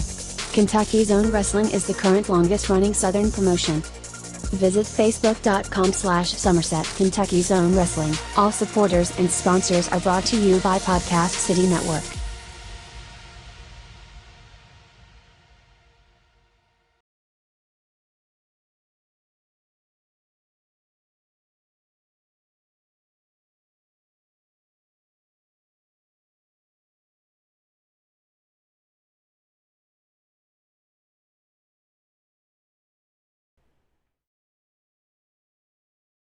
And we are back here on Final Score with Chris and Craig. And we got a lot to talk about, especially when it comes to college football. A lot of great games that happened yesterday, and it was just amazing. I know a lot of my picks ended up being right, but I took more of a hit this week than you did. Right. I made up for week one. Yes, that's right. But it's going to be really took crazy. Some hits in week one. Oh, yeah. And we're going to take a look at the pick'em and see what we have going on because this week was insane. Looking at some of the games that we have on here that we had covered, we had Ohio State and Cincinnati. Ohio State ended up taking that one. Michigan and Army. Let's talk about that Michigan Army game real quick, though. How in the hell did you let Army lead most of this game? So let's get one thing straight first and foremost. When we're talking, you're talking about Army here. The Service Academy. The Service Academy. So Army was an 11-win team last year. They beat Houston by 56 points in a bowl game last year, 70-14. Not only did they do that, they took Oklahoma, number 5 Oklahoma at the time, to overtime in Norman and lost the game, and Oklahoma ended up making it to the college football playoff. Mm-hmm. So they're not privy to, like, they step up for those big time games. They definitely do. But Army was also entering a 10-game win streak, which was second longest in the country behind Clemson. Oh my goodness. So couple that with Michigan looking horrible on offense. Oh yeah, looked atrocious. Horrible. So not only is ball security an issue, nobody other than Charbonnet, the running back, could handle the ball. Everybody was fumbling left and right. Shea Patterson does not look like the Shea Patterson from Ole Miss that we were all expecting him to be at Michigan when he came in. Oh, definitely not. But not only did that, I don't put it all on his shoulders, though, because you brought in Josh Gaddis to call the plays. Mm-hmm. But for some reason, the play calling in the second half, the whole game looked very Harbaugh-esque. Very. Like Harbaugh took over the reins. I've said this already. I'm probably going to get hate from my Michigan faithful by saying this. I got a hot take on this here. Uh-oh, hot take. And you'll be surprised. The way Michigan played, and both games that they've played have been against good teams. Middle Tennessee State was a very good team last year. They played in their conference championship game. They're a good team. Army, a good team. Michigan plays like this. Thank God you got a bye week this week. Yeah, thank God. Because if you play like this in conference play, you're losing 4 or 5 games easy. Harbaugh gets fired. Easily gets fired. But you know what? At least you guys pulled it out. Because thankfully. I hope this is a wake-up call. I don't know what's going on with the play calling up in Ann Arbor, but if it's just, we're not opening up the playbook, well, you better figure it out. Right, because you got Wisconsin waiting for you next. Yes, Wisconsin's been crushing people. If you play like you did in week 1 and 2, you're losing to Wisconsin. You're losing to Ohio State. You're losing to Notre Dame. You're losing to Iowa, and you're losing to Michigan State. Season's over. Harbaugh's fired. Get the hell out of here. Woo! I don't even care. I really don't. Like, I want Harbaugh to do well because he's good for the school. He played there. He's good for recruiting. Mm-hmm. Recruiting don't mean jack unless you can get wins on the field. This is true. This is Michigan's season to win the Big Ten and make the playoff. I've said it before on the show. I'll say it again. This is Michigan's make or break year for Harbaugh. If he doesn't do well this year, he's on the hot seat. I think if he loses 4 or 5 games, you better be damn fired. Yeah, especially if you end up getting blown out by, say, the Notre Dames and the Ohio States of the world. Because, honestly, they looked poultry at best. And this is against Army. Now, I know Army was the 10-win team last year, and like you said, they blew out Houston. But they play solid defense. They're tough to game plan against because of that option. But the defense did not even look good against them either. No, it didn't at all. But looking at some of the other games that we had happen, Maryland went in and literally shellacked Syracuse in a game that I'm glad we both picked Maryland. Well, I mean, I think Syracuse is overrated anyway. I agree. I think Syracuse is a little bit overrated because they had a really nice season last year. They started in the top 25, a little bit of high expectations for them. Maryland's always tried to have a high-powered offense, and I think this year now it's actually finally coming to fruition. Well, to a certain extent, too, you got to look at the fact that Maryland also got rid of their head coach from last year because they had all that crazy off-the-field issues with the player that passed away during practice and all that. Right. Ended up showing that it was an entire environment that wasn't very good for a lot of the players to be around. So not too surprised that they wanted to kind of play with a little bit of a chip on their shoulder and kind of prove their worth at this point and overcome that. But like the way they did was just truly amazing. But looking at some of the other games, Vanderbilt traveled to Purdue. I had Vanderbilt in this one with the SEC power. Ended up losing horrifically to Purdue, who definitely bounced back after that Nevada game. I tell you what, that was good. Yeah, don't shy away from Purdue. They've had a away good from team. the whole Big Ten. Okay? Yo, that's your first problem. Well, that's your you know first what? problem. Notre Dame shied away from the Big Ten for a reason too, and here we are. Well, if they would have been smart and actually stayed in a geographical location that also meets their standards academically, Instead of joining the ACC. instead of joining the stupid ACC, which makes no damn sense. Well, except for football. And women's field hockey. And women's field hockey. No, there's other sports. And other ones. But if they would have joined the Big Ten like they should have a few years ago, we wouldn't have the Rutgers of the world in the Big Ten anymore. This is true. This is very true. Just saying, it would have worked out for both parties, and it would have been great television. Oh, I agree. Imagine we getting lined up being able to play Michigan State, Michigan, and Ohio State every year. Woo! I would have been for that. I tell you what.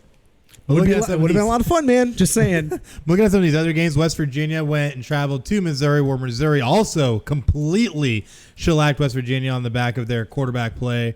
The transfer from Clemson, cannot even remember the guy's name right now, but it was just an amazing game. Talking about Kelly Bryant. There it is, Kelly Bryant. Yeah. I couldn't remember it to save my life. See, I can't remember stuff sometimes. You can't remember. That's why we're here for each other, man.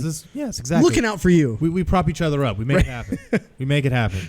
But anyways, USF went up to Atlanta and traveled to Georgia Tech, taking on what seemingly was going to be possibly a possible winnable game after Georgia Tech laid a complete just crap all over themselves against Clemson a week ago. But Georgia Tech came out with their new pro-style offense, showed USF that they weren't going to get pushed around, and won that game easily. But a game I want to look at that was really, really exciting to watch. I know you only caught bits and pieces of this one. Yep. Was Nebraska at Colorado. This game was truly exciting all the way through. Colorado had a battle back from 17 down at one point to be able to even get in contention to win this game. And it all came down tied late in the fourth quarter. And you send out your punter because your kicker, I think, he was injured. He was hurt. He ended up being hurt. You send out your punter. And I feel so sorry for the guy. He shanked the ball so bad, giving that win to Colorado. It was heartbreaking. At least for you, because I picked Colorado to win. And the Buffaloes ended up going and rushing the field, the whole student section, everybody. Great game. Congratulations if you are a fan of the Colorado Buffaloes. Yes. That you had to rush the field against Nebraska. Nebraska, who almost lost to Southern Alabama last week. But mind you, I've seen screenshots of the crowd at that game. It was like 70% red in the crowd. Oh yeah, Nebraska travels well, and those two hate each other. Oh, they do. But Colorado also didn't have a lot of confidence going into this game, really. So this wasn't the same team they had last year, but they ended up being able to go in and get that W, and that's what matters. But Texas A&M traveled all the way to Death Valley to play Clemson. And that game we thought was going to be a little bit closer. Texas A&M went out and got the field goal early on. But from there, Clemson did nothing but dominate. All I can remember from this game that really will stick out in my mind for this entire season is Trevor Lawrence getting flushed out of the pocket, rolling to his left, and just launching that beautiful little floater into the end zone to his receiver. It was honestly probably one of the best passes of the year, in my opinion. And it just goes to show Trevor Lawrence, that is an NFL-ready quarterback already. He makes some really good throws, and there's a few things though that I saw in some of those throws that he made, and I've even seen it in week one. I think he's getting a little too big for his britches. You know what I mean? Getting too comfortable? I think he's getting a little too comfortable because a couple of those throws he made already this year. Mm-hmm. He's throwing them in double coverage where if the defense was any better, those are picked off. Or if it's an NFL defense, that's getting picked off. Mm-hmm. You got to be a little bit smarter with your throws. He's getting bailed out because they are just so supremely talented at receiver. Oh, and just the whole team, they're stacked. But he's going to be one of the front runners for Heisman, as he should be. He's very talented. But looking forward, you got to be a little wary if you're Trevor Lawrence's camp. You got to be like, hey, you got to make some smarter throws there. Oh, yeah. But looking at the other slate of games that happened, San Diego State at UCLA, we both picked UCLA. We both ate our words on that one because San Diego State ended up coming out and being able to pull off the win on that one and showing that Chip Kelly can't get this squad going. UCLA is in a really tough position just because of the fact that Chip Kelly, like you said, he can't get anything going right now. Not sure if it's just recruiting. He's got a highly touted quarterback. What's his name? Thompson. Mm-hmm. I forget his full name for the life of me right now. But he did not play well. You lost 23-14 at home. Oh, Dorian Thompson-Robinson, that's who it is. But he went 24-35, 199 yards, but he only averaged 5 yards a throw. That's not going to win you football games. No, I mean, you only get 62 yards on the ground, which Oregon teams never really had a lot of rushing yards either. But you got to be worried if you are UCLA, a fan of UCLA, because you gave up 373 yards of offense from San Diego State. And they're no slouch. They had their quarterback, Agnew, had a really good game. But UCLA, you're bitten by the bug right now. This is not your time as a college football program. Bitten by the Chip Kelly bug as well. But looking at the next game, BYU traveling all the way to Tennessee and Neyland Stadium. And this game we thought could be a bounce back after Tennessee had the embarrassing loss last week to Georgia State. But that's not what happened. They played a tough game back and forth, came all the way down to the end, and BYU ended up being able to pull this one off and take the win. And it was pretty exciting. But Tennessee now is 0-2 for the first time since 1988. Tennessee is unfortunately one of the dumpster fires of college programs right now. Absolutely. I don't know what's going on, because that team or that program do you remember what they were like in the 90s? And you had T. Martin and Peyton Manning, and you had those guys leading you. Well, these were the former days, when they had great coaching staff, but now they just had a revolving door with Lane Kiffin, who came in and was there only for like a year, and there's so much craziness that happened, and no one's been able to get traction with this team. And that's really unfortunate, because Tennessee could be it's a very storied program. They could be very good, especially in the SEC that desperately needs somebody else other than Georgia and Alabama to step up. Even though LSU now. I forgot. Yeah, LSU's always in the mix as well. But you need other teams.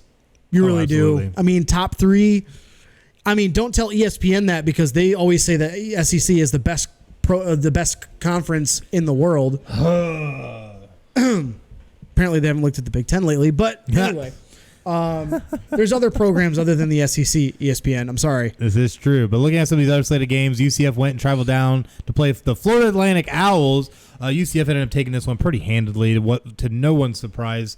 So there you go. But what was interesting about this game is that you had Notre Dame transfer Brandon Wimbush, who played in last week's game, threw about 50%, couple touchdowns, did not play in this game. They turned the reins over to the freshman quarterback, who balled out, ultimately ended up winning this one for them. And I was really surprised. His name's Dylan Gabriel, ended up going 7-19, 245 yards and 2 touchdowns, and just played really smart football. Was able to command the offense. They had a decent little run game, but UCF ended up taking this one, stayed real consistent throughout, and won 48-14. They're going to be the Group of 5 pick again this year. This is their window right now. If you're UCF, you better just enjoy it while it's here. And they've got they still got a really good team there. At UCF, and it's going to be it'll be really interesting to see their matchup at the end of the year, assuming they can keep continuing their winning ways in their conference, in the American Conference that has nobody at all. They got no competition in that conference. But looking at the other slated games, the big game that was on tap was LSU taking on Texas in Texas at Memorial Stadium, and this game was exciting, very back and forth. LSU got out to a comfortable little lead. They were up 20-7 or 20-6 at one point, and then Texas just wouldn't go away, kept trying to come back, and you saw big play after big play after big play from Joe Burrow in this game, and Ellinger. So it was really an exciting game, but LSU ended up being able to outlast Texas and took this one 45-38. You see, Burrow was waving bye to the fans when he was in Texas. Oh yeah! Oh man, that was great. I did have a chance to watch the first half of this game, and it looked like LSU was just going to run away with it. But Texas scoring 14 points in the third quarter, and really kind of storming back to bring this up. Sam Ellinger, man, he can ball. He really can. 400 yards and 4 touchdowns from him. Joe Burrow, 471 and 4 touchdowns. Oh, I know. And what I liked about Sam Ellinger is he's a really smart quarterback. He tried to protect the ball as best he can while still, at the same token, taking chances, smart chances down the field. So definitely was a very exciting game, and honestly, I think could help set up LSU and Coach O maybe for a nice little run in the SEC. SEC between that West division with them and Alabama again is going to be a very fun matchup once they play each other. But let's not forget Auburn could sneak up into this as well, having their Auburn big could. win against Oregon. So definitely something to keep in mind. But then we had Miami of Florida traveling up to North Carolina to take on the Tar Heels. This game was very, very back and forth, very exciting game. Ended up coming down to North Carolina marching the ball down and getting a touchdown with a minute left right on the edge of the end zone. It was an amazing catch by that receiver, and they ended up taking this one ultimately 28-25. And Miami, the Hurricanes, fall to 0-2. Two tough games, though. Very tough games. Two very tough games. I was surprised because I believe early on that game, North Carolina was up by a couple scores. But give credit to Miami. They fought back. They've had two really close games that they could have won. And obviously, the wins don't translate. That's what you look at. But you got to be optimistic if you are a Hurricanes fan because Diaz is pushing them in the right direction. I mean, you're not going to be winning championships anytime soon, but you're in the right direction. You're playing competitively. You're keeping it close, and that's a bright spot. Maybe time to turn to Tate Martell? Yep, we'll leave that one right there. So we look at some of the other games. We had Minnesota travel out west to take on Fresno State. I really thought Fresno State was going to be able to pull off the upset in this one. Minnesota ended up taking this one in a nice little game, and I ended up having to take another loss on my record. Took another L. Minnesota's a little bit. I think they're just more talented than Fresno State. They didn't necessarily play well by any stretch of the means, but it was well enough to win, and that's what matters in college football. That's right. That's always what matters in college football. And looking at our last two games on here, the two late games, we had Stanford traveling down to the LA Coliseum to take on the USC Trojans. Both teams without their starting quarterbacks.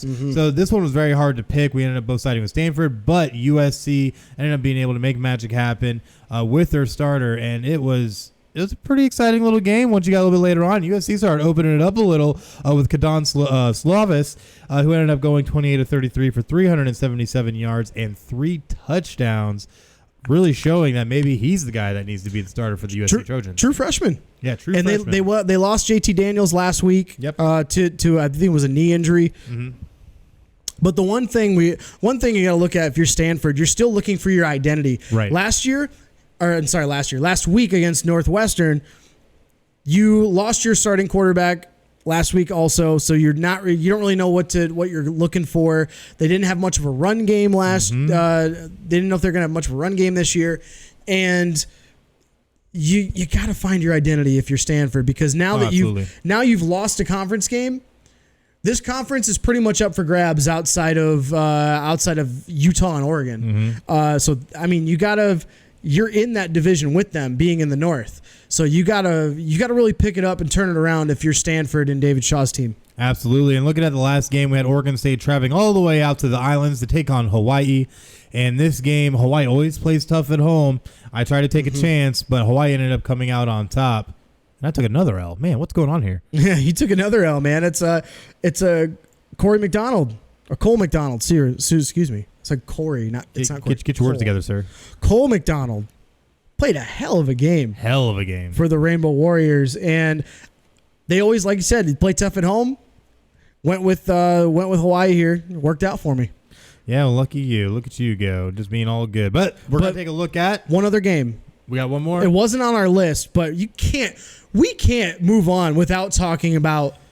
Are we going to talk about it? Florida State Seminoles. And you know what's funny? We had someone commenting, asking us not to talk about this game, but I'm sorry. We're talking about this game. I didn't see the comments. I'm sorry. I did. He's the one controlling that right now. That's fine. Throw the heat at me. That's scary. I don't care. That's scary. FSU should have lost this game. I'm sorry. They were taking on Louisiana Monroe at home and ended up getting this game into overtime. But the only reason that Louisiana Monroe lost this game, missed the extra point in overtime. Oh, man, I watched that. Yeah, lost 45-44. What is going on in Tallahassee? Can you just fire Willie Taggart now? Can we? If you're a Florida State fan, you should be signing petitions. Get Willie Taggart out of there now. Yeah, go to change.org and get your petition going. That's how everybody does these. Get him out of there now. They are a dumpster fire. They're horrible. 1-1 right now. And even then, last week against should have been 0-2. Even then, last week against Boise State, you had a chance to win. Second half, they took it away from you. You should have had this game against UL Monroe. And then you lost it basically, but then got lucky in overtime, and here you go. Now you're 1-1, but you got to be a little happy because you had 219 yards rushing. They should have dominated this game. Well, they should have, would have, could have. But this is the thing about FSU. I see FSU becoming like Notre Dame of the late 90s, early 2000s, where mediocrity was the norm, where you kind of played to the level of whoever your opponent was and always lose in dramatic, amazing fashion. I feel that's what FSU is now. They're just kind of a joke because you have a coach in there who honestly he's an okay recruiter, but you're not getting everything in right. You're not connecting with your players the way you need to get them to play to the level that they can for you. And I think that's the problem. I think Willie Taggart, honestly, if they have a losing season, he's out after this year. He should be. He should have been gone already. Oh, I agree, but here we are. He's not a great coach. He showed it at USF too. He wasn't a great coach. But you're up 24-7 at halftime. At the end of the third quarter, you're barely up 24-21. I mean, you put up 500 yards of offense if you're Florida State, but you gave up 419 yards of offense. Yeah, to a non-Power 5 school. It's ridiculous. But looking at it, though, I think FSU is going to have a horrific season, and it's not going to work out well for them. It's not going to go well. But definitely make sure that you tune in to Final Score. We'll make sure that all FSU fans can share in the misery. So at the end of the day, though, who are your game balls going to? Your top performers of the weekend. Top performers of the weekend. I got to start off with Oklahoma State sophomore wide receiver Tylan Wallace. He had 5 catches, 180 yards, and 3 scores in the absolute shellacking of McNeese State, 56-14. That's my first game ball. Who's your first? My first game ball is going to go to Oklahoma quarterback Jalen Hurts, who through 2 weeks has already shown that he possibly is the Heisman leader.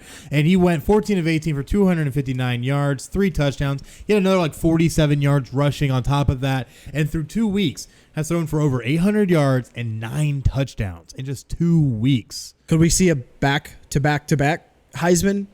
From quarterback transfers? I mean, hey, Oklahoma, that's something you can hang your hat on. Definitely is.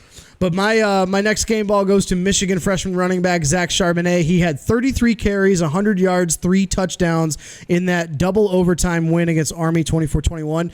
Reason I point this out, he's one of the first running backs in Michigan history to have, as a freshman, over 30 carries and 100 yards. That's in a game. Impressive. And he's the first running back since 2007, Mike Hart, to go over 100 yards and 3 scores. Woo!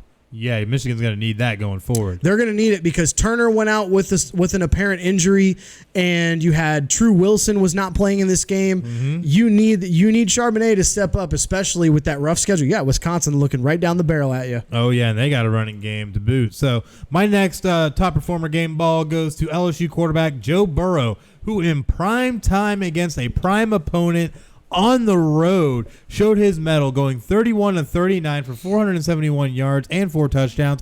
Had a few nice little rushes in there too. But I tell you what, he played out of his mind and was able to get LSU in position with Coach O and all the LSU faithful take that win, 45-38 against Texas. My next game ball goes to Maryland. The Terrapins as a whole. Mm-hmm. They put up 650 yards of total offense, 354 yards rushing in their just complete destruction of number 21 Syracuse at home, 63-20. Take a huge win to start the season. 2-0. Yeah, 2-0. Watch out for Maryland in the Big Ten. I tell you what. Okay, let's not get ahead of ourselves. Watch out for Maryland in the Big Ten. My bold prediction is that they're going to be playing every single team in the Big Ten tough this year, including the Ohio States of the world. Oh, it's pretty bold because you know why? Because they have to play Ohio State, Penn State, Michigan. Okay, there's 4 losses. Oh, no, actually, I'm going to say right now they're going to beat Michigan State. Ooh. They're going to beat Penn State. They have a chance, I feel, at this point to beat Michigan, but Ohio State is probably going to beat them. But, I can see them going 3-1 through that slate. I hate you right now. It's okay. We can talk about it later. So my next game ball goes to the Michigan State offense. Last week, I gave it to the Michigan State defense, who was able to make a lot of things happen in wake of a crappy offense that just couldn't get things going. This week, complete turnaround with Elijah Collins, the running back, having 17 carries for 192 yards. Brian Lewerke went 23. Lewerke, whatever. Who cares about State? I agree. But anyways, 23 of 32, 314 yards, 3 touchdowns, playing out of his mind. And a lot of those passes went to Darrell Stewart Jr., 10 receptions, 185 yards, 1 touchdown.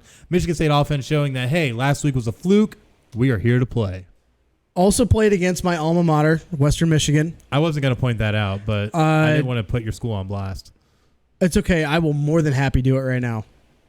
That's why I love you. I will more than happy do it right now because I've Kalamazoo. If you're listening, if you see this, fire Tim Lester right now. You should never have hired him to begin with. Should not have hired him. He is a pedestrian. He's never been a head coach. He's been a pedestrian coordinator at best. Never even been a coordinator. He's been a quarterback's coach at Purdue and Illinois. Horrible. Horrible.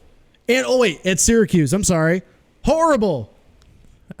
And you got a guy in John Wasnick who was basically it's funny that this came up on my Facebook memories from last year. Mm-hmm. I made the comment that John Wasnick looks like a worse version of Tim Tebow.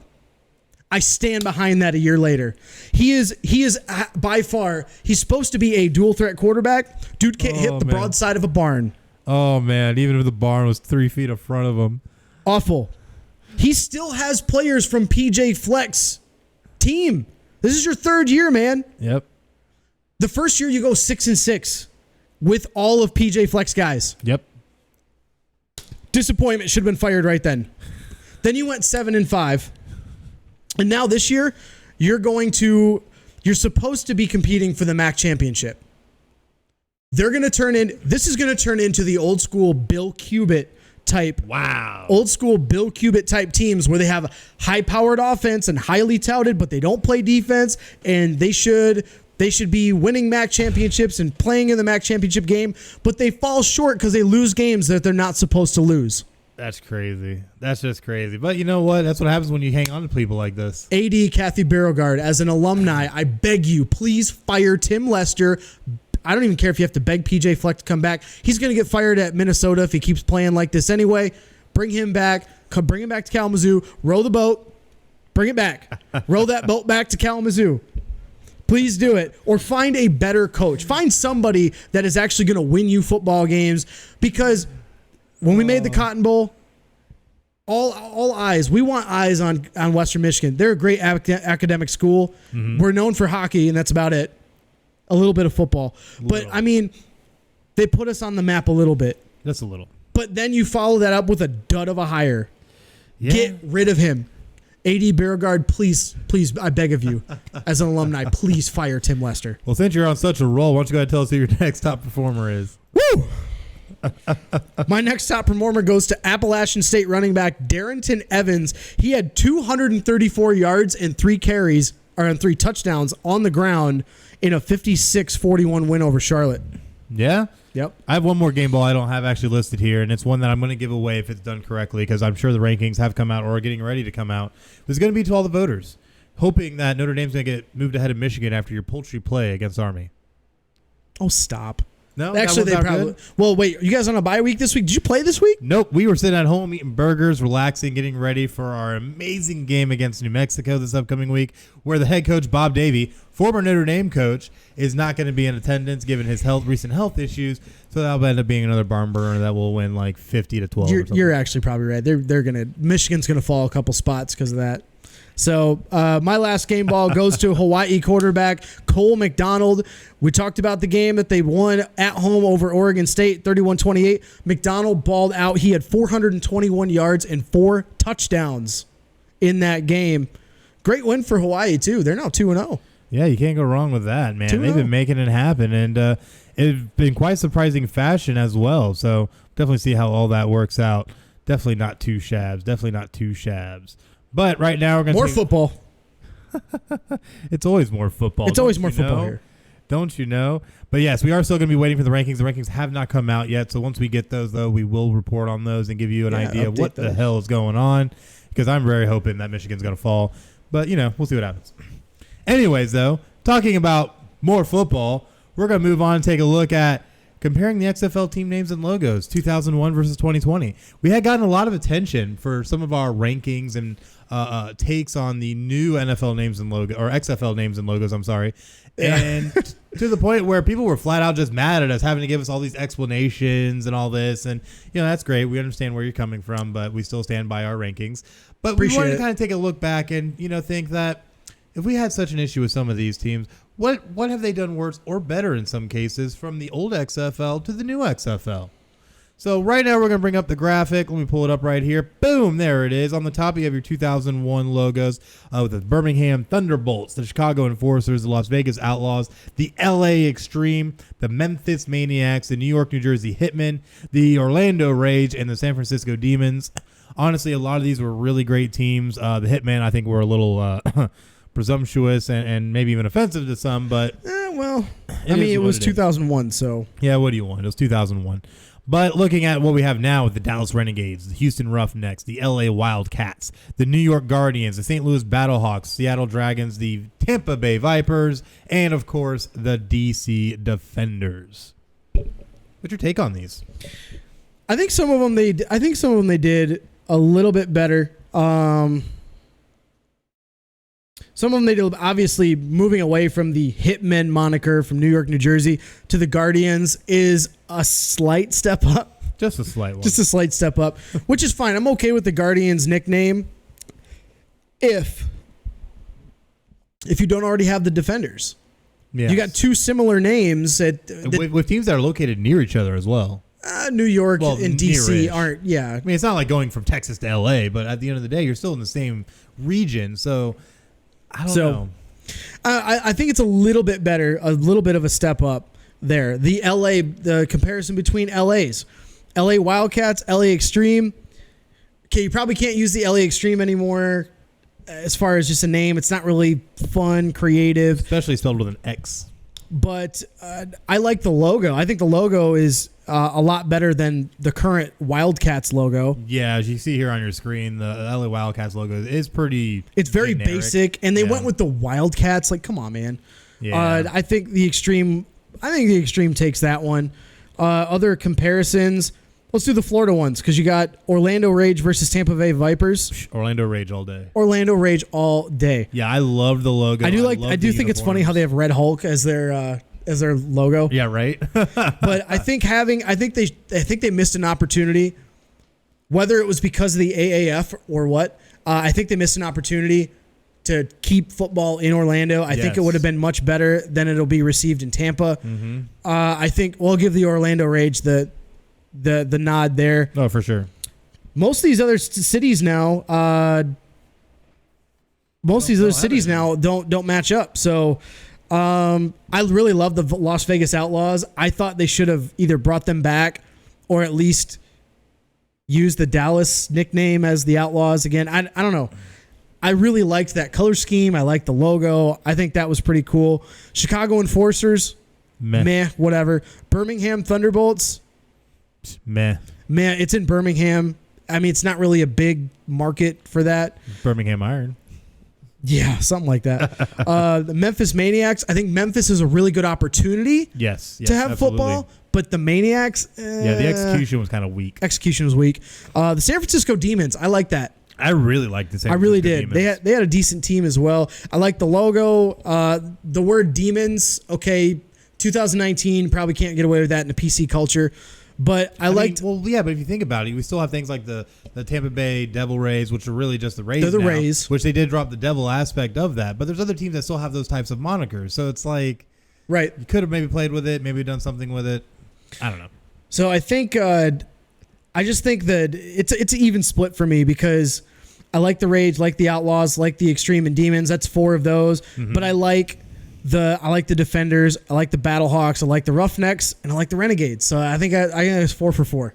Yeah. 4v4 for me. Yeah, honestly, looking at all these, most of the old logos I actually did not really like outside of the Orlando Rage, the Las Vegas Outlaws, and the San Francisco Demons. The LA Extreme wasn't bad, but I felt like there's a little bit more they could have done with it rather than just having just like, a shuriken-looking kind of logo. I think they should have used that logo for the Tampa Bay team and had them something weather-related. That would have made way more sense. That would have been awesome. Oh, yes. That would have been been having it in LA doesn't really make that much sense. But comparatively speaking, I really like the idea you had of trying to bring back Las Vegas Outlaws. They should have done that. I just realized what they should have named the Tampa Bay team. What? The Tampa Bay Tropics. Oh, my gosh, it rolls off the tongue so well. It rolls off the tongue so well, and it's a tropical area, and you can literally rip off semi-pro because Will Ferrell's not going to give a crap. Well, he ain't going to give a damn, so, He ain't going to care. Oh, man. Come on, Vince. Talk to us. Talk to us we got here. We can help you. Don't worry. Wait, do we still have Oliver Luck's number, or has he blocked us yet? Oh, I don't think he's blocked us yet. He hasn't blocked us yet? I mean, I know I still got a business card for a couple of XFL people, so let's see what we can do. All right, let's do something. That's XFL, right. hey, don't block us yet. Expect our call.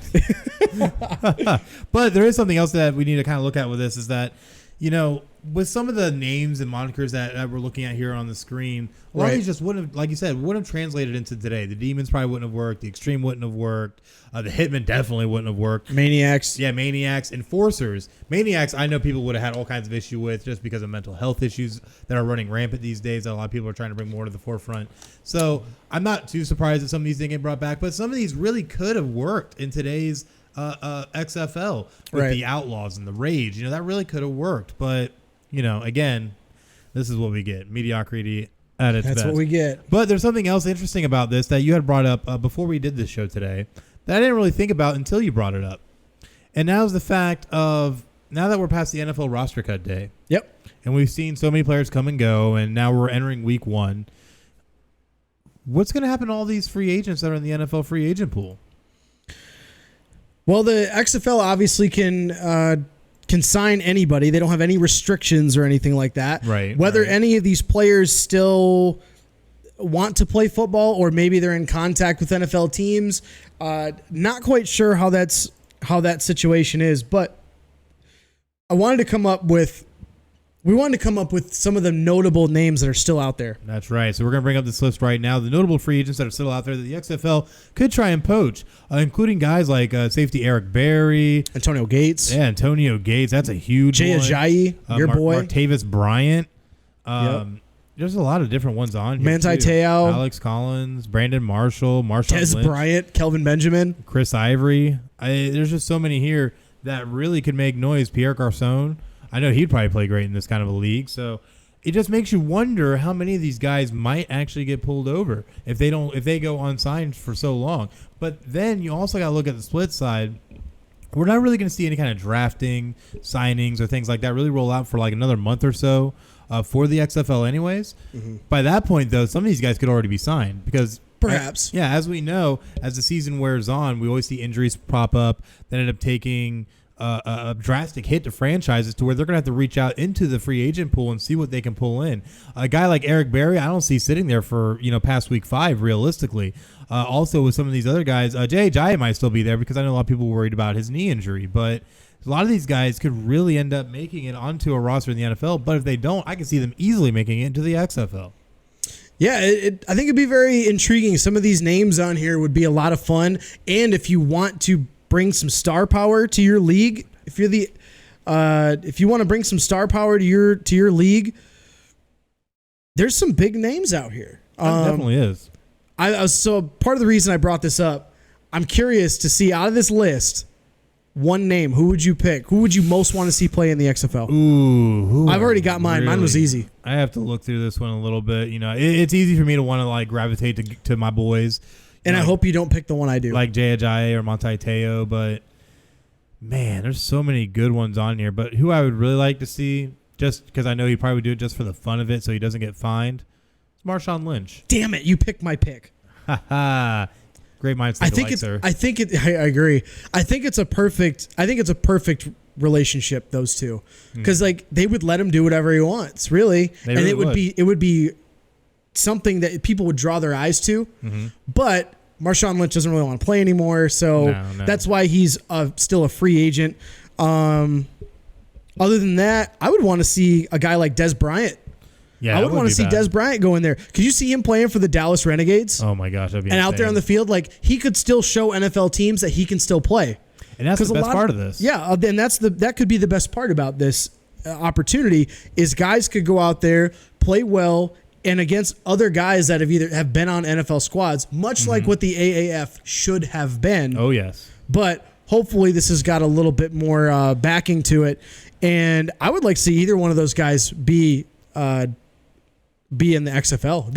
Just a quick update for you. Kansas City is I'm already changing up this, man. 7-0 We got a show to run here. Jacksonville Jaguars. We got a show to run here, man. What are you doing? Waiting for you with your long-winded talks, sir. Hey, people want to hear what I got to say, man. I don't know. Let me go check comments and let's see. Either that or they love to hate what I say. There's It's this cool. woman though that's saying go Seminoles and is telling me that a win's a win and that I need to calm down. This person's probably right. Maybe remains to be seen. Remains to be seen. But moving on.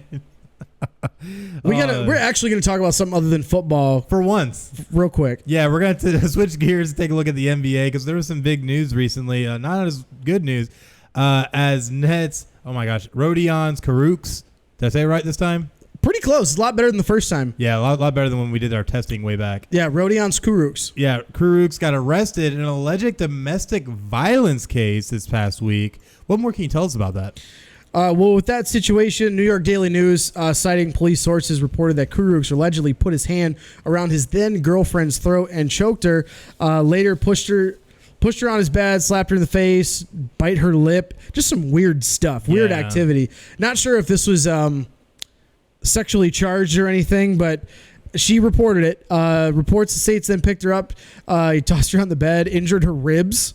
On June 27th, he's arraigned for a misdemeanor assault charge due back in court on October 21st. It's going to be really crazy, especially seeing how October 21st, that puts them into the season. Mm-hmm. So definitely going to be an interesting situation. And then looking at some of the quotes is that mainly from the league office and the team, the Nets came out and said, after learning of the allegations against Rodion's Karooks, we notified and are assisting the league office as they begin the process of gathering more information. The Nets organization takes allegations of this nature with extreme seriousness. And while the investigation is underway and as we continue to learn more, we will refrain from commenting further. So the Nets are taking this very, very seriously and are kind of concerned with how this might work out with one of their players. Well, especially in this kind of a culture nowadays, any kind of domestic violence in any of the spotlight areas, one of them being sports, you can't take this lightly because there is so much backlash that could happen out of these things. Mm-hmm. And obviously we don't condone any of that kind of behavior, but you really got to be careful if you're an athlete and you can't do these kinds of things unless there's consensual parties that agree to, because you got to think this is probably something got a little bit too rough and she didn't really like it, and then that's where you're sitting now. Possibly, and that's where the interesting part in this whole story comes in, because Karooks' attorney, Alex Spiro, told ESPN in a statement, quote, the former couple flew away together arm in arm in the days that followed, and only after an unfortunate breakup did these claims appear. Claims that the misdemeanor hearing revealed were backed by no photographs or objective medical facts, end quote. So I find that very interesting in this case. Well, it's a lot of, unfortunately now also, on top of saying how this has become so sensitive these days, you also see a lot of people with false accusations. Yes. And unfortunately, or I hope this is not the case, that it's a false accusation. If this is the case, that it's a false accusation, that person with the accuser should be punished to the full extent of the law. Oh, absolutely. Because you are ruining someone's life. Yes, and even at that point. Even if it's just an allegation founded untrue, or even if they found out they lied, that kind of stigma will honestly just stretch with you. And there goes Kansas City again. All right, I'm changing this because we got a show to run, sir. I'm getting too distracted by football right now. I see that. We're changing this. It's this. because it's the day of days, sir. You need to put on Murder, She Wrote. Maybe I won't watch it then. All right, I'll put on that. You might get excited over there. You better be careful. You better calm down there, Squirrely Dan. Oh, there's high school football. But anyway, you'll get excited about that too. Yeah, I would. But anyways, it's a very unfortunate. Fans. It's a very unfortunate situation that they're dealing with, and hopefully they'll get some kind of closure once they get through the court dates. So we'll definitely see what happens with that. But switching gears a little bit, we're going to take a little bit of a look at something a little bit happier, and that's Team USA beating Greece 69-53 on Saturday. What's your take on that? Yeah, they're not winning very. They're not winning by style points. We'll put it that way. Yeah, right. They're not winning very much by style points, but they are winning some games. They had a close call against Turkey, but they beat Greece 69-53 on Saturday. They have been performing much better. Defense in particular, they had wins over Japan and Greece, which they allowed 98 points combined. Wow. But Giannis, of course, being the reigning NBA MVP, did all he could to get Greece that win. He had 15 points on 7-11 from the field, grabbed 13 rebounds, but no support from his supporting staff. 14 of 55 from the rest of the team in Greece. Absolutely disgusting, but hopefully Team USA can keep it rolling. We'll talk a little bit more about that later as they advance in the FIBA World Cup. Yep. But looking over at Major League Baseball news, we were hoping to have our power rankings today, but because of football this week, everything has been so insane. Yep. So definitely make sure that you check back on all of our social media outlets, on Instagram, on Twitter, and on Facebook. Search keyword at PCN Final Score. Make sure to check us out. Give us a like. Give us a comment. That way you can also make sure you get all those notifications when we actually finally post our MLB power rankings in the coming days. Yeah, we are getting close to playoff time, so of course, we got to keep an eye on baseball. Lots of good races going on right now. And speaking of those, one of the tightest races in Major League Baseball is still that NL Central. I mean, the Cardinals have a 3.5 game lead. They're starting to finally widen that gap a bit. But they have a 3.5 game lead over the Chicago Cubs, a 6.5 game lead over the Brewers. And then after that, Reds and Pirates, you're out of there. 14 games or more behind in that division. Now the Cardinals have a 91% probability of making the playoffs. Mm-hmm. Chicago's down to 70%. Yeah, it's not looking all that great, but you know what? We've seen crazier things happen. Because all I can remember is that 2007 year where you had the Colorado Rockies win 22 straight, win a tiebreaker game, and then ended up getting themselves all the way to the World Series where they lost in 4 games to the Boston Red Sox. So, crazier things have happened. So we'll definitely have to keep an eye out on that and see how that plays out. But looking at the AL East, the New York Yankees have pretty much wrapped this one up. They have an 8.5 game lead over the Tampa Bay Rays right now, which Tampa at this point I think is okay with making the wild card. So this one is pretty much locked in. But Red Sox 16.5 back, not going to win the division this year. No, not even close. But you got to be optimistic if you are a Tampa Bay Rays fan. You are 9-1 in your last 10, 4-game win streak, and you got an 85% chance of making the playoffs. As long as you can keep pace a little bit with the Yankees, you're going to get in the playoffs. They have a plus 100 run differential now. Mm-hmm. Finally starting to make that jump. Their pitching is kind of catching up, but actually the bats are catching up to the pitching because Snell and company, they've been pitching well, not as great as Snell pitched last year. Right. But they're pitching well enough to be winning games, and now they're starting to win them by wider margins. Oh, yes, and definitely could make magic happen, definitely see. But looking over at the AL Central, the Minnesota Twins are sitting 6.5 games above the Cleveland Indians. Right now, the Twins have a 99.9% chance of making playoffs. Absolutely ridiculous, so they definitely are to lock. But what's crazier is that this is down to the Twins and Indians because the White Sox, 26 games back. They ain't going to do nothing. Yeah, I'm a little surprised that Minnesota has taken such a wide lead in this division. I figure the Twins would kind of fall a little bit. Indians they made that push. They couldn't keep it going, and the Twins are probably gonna be a really formidable team in the AL in the playoffs. Definitely. Looking at the AL West, the Houston Astros still leading this one at 93-50, which is one of the best. Actually tied for the best. Record in the league with the New York Yankees. Have a 9.5 game lead over the Oakland A's and are seemingly just going to run away with this division at this point. They have Cy Young frontrunner in Justin Verlander. Absolutely. Who is my best of the week. I'll get to that in a minute. But frontrunner Justin Verlander, again, just showing that age has no boundary for him. He's like, you know what, Father Time, get out of here. I don't want you. You ain't at my doorstep yet. Houston's been playing really well. The 3-game win streak. You mentioned the run differential, and still one of the top favorites to win the World Series this year. Absolutely. And the Oakland A's, who are trying to just kind of hang on and see if they can do anything, I don't think will. But the Oakland A's are entrenched in that second wild card spot right now with a game and a half lead over the Cleveland Indians and 7 games over the Red Sox. So Oakland A's can still make playoffs at this point. Yeah, finally over the last couple weeks, we have seen that it has now just become a 3-team race for the 2 wild card spots. Your Red Sox, man, you gotta have a miracle here at some point, because the end of this month is really the end of the season. They gotta have a miracle.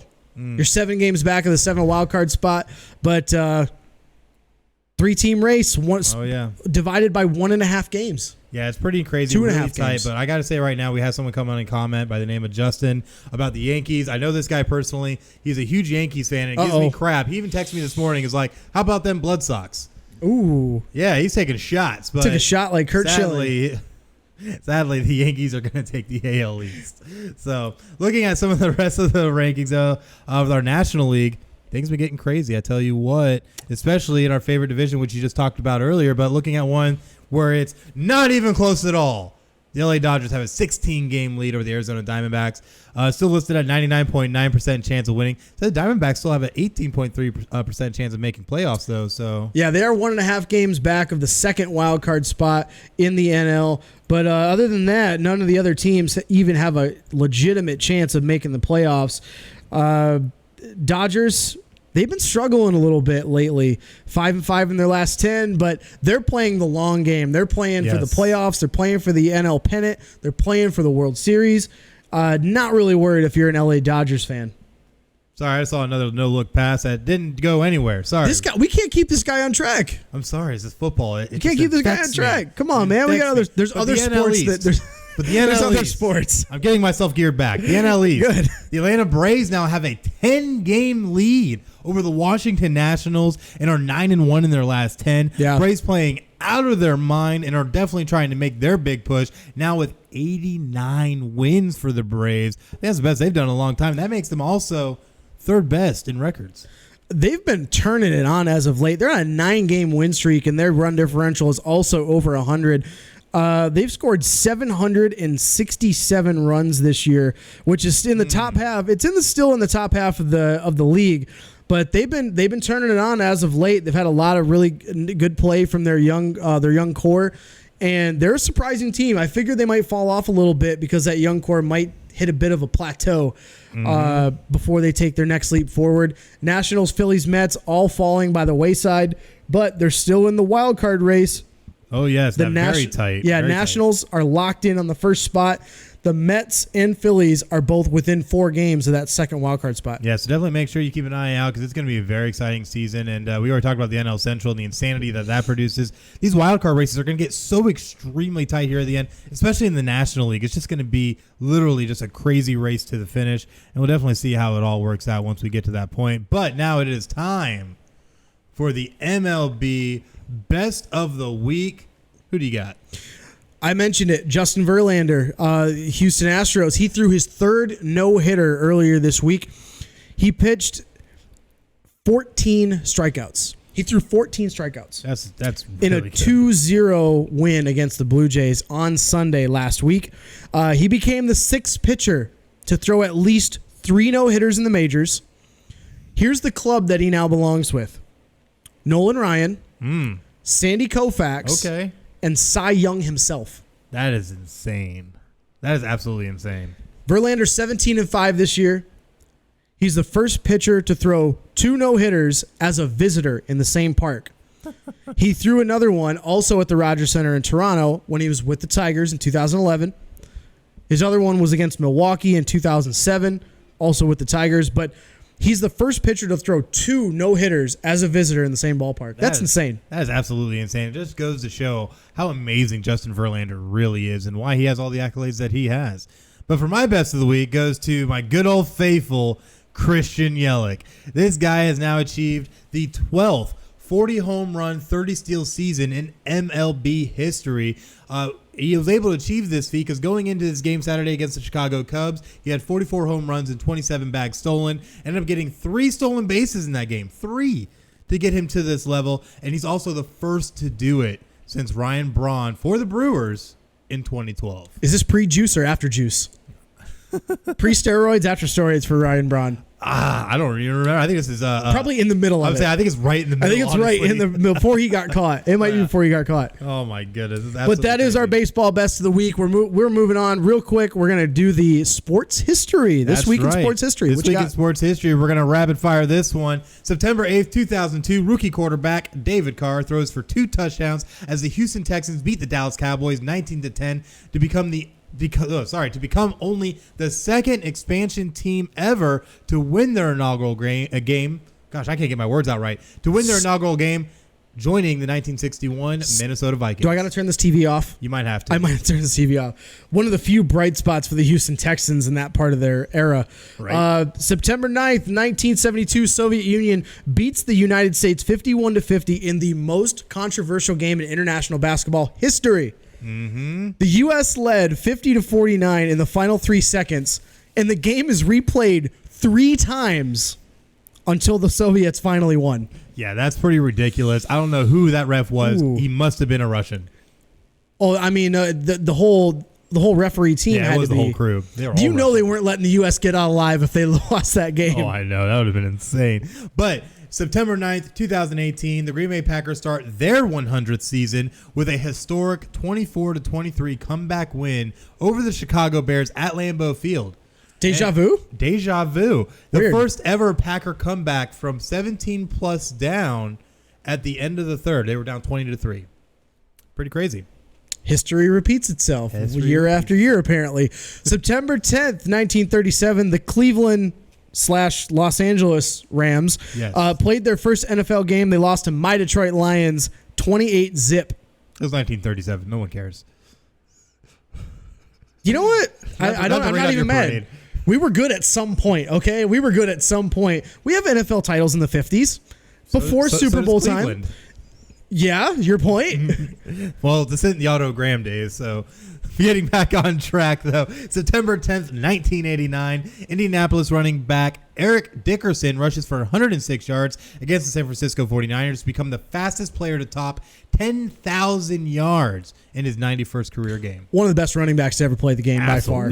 By far. The same day, the very next year. For our Yankees fans out there. For Yankees fans who... Go ahead. Give him all the hate. I love it. Oh, give all the hate. He's going to love this one. The first time in New York Yankee history they are completely swept in a season series. Oakland A's beat them 12-0 over the course of that 1990 season. That's right. Suck it, Yankees. So September 10th, 1995, Cleveland's Major League Sports franchises, the NFL's Cleveland Browns and Major League Baseball's Cleveland Indians, play simultaneous regular season games in Cleveland for the only time ever. When that happened, though, both teams won. The Cleveland Browns beat the Tampa Bay Buccaneers 22-6, and the Cleveland Indians beat the Baltimore Orioles 5-3. That's when the Orioles were actually good, too. Yeah, they were. They were really good then. Yeah, Tampa Bay was still kind of whatever. Yeah, they were still fighting themselves. They were still fighting. September 12, 1976, the Seattle Seahawks play their first regular season game, losing to the St. Louis Cardinals 30-24. Way to go, Seahawks. Also the only team ever to play in the AFC and NFC. Random note.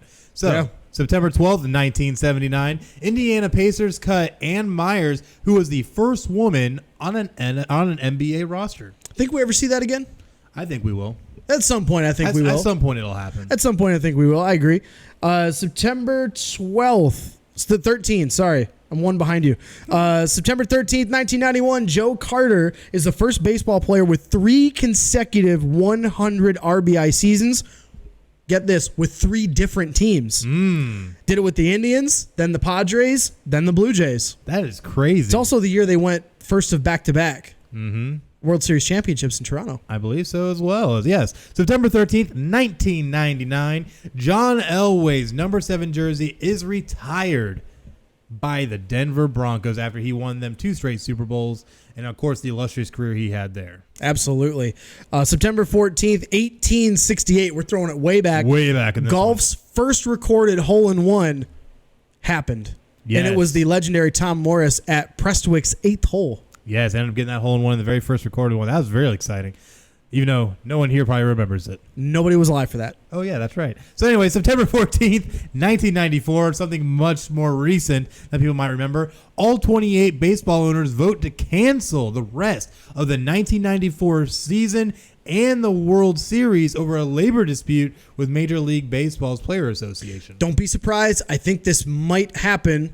Not the whole canceling the whole season. There's going to be a strike down the road with the NFL.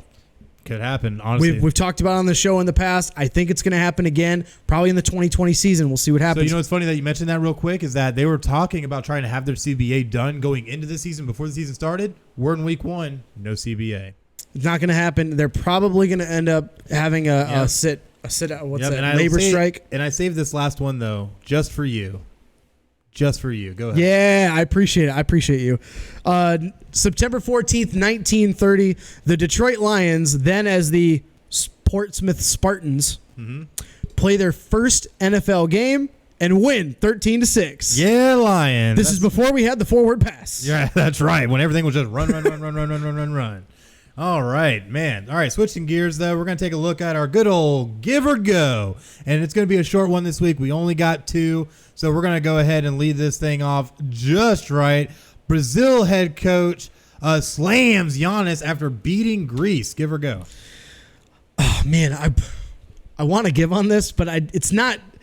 It's just because of the comments that he made and not just because of what happened. I mean, Brazil and Greece and FIBA World Cup basketball, not really big in and of itself. But Brazil overcame a double-digit deficit, beat Greece 79-78 on Tuesday in China.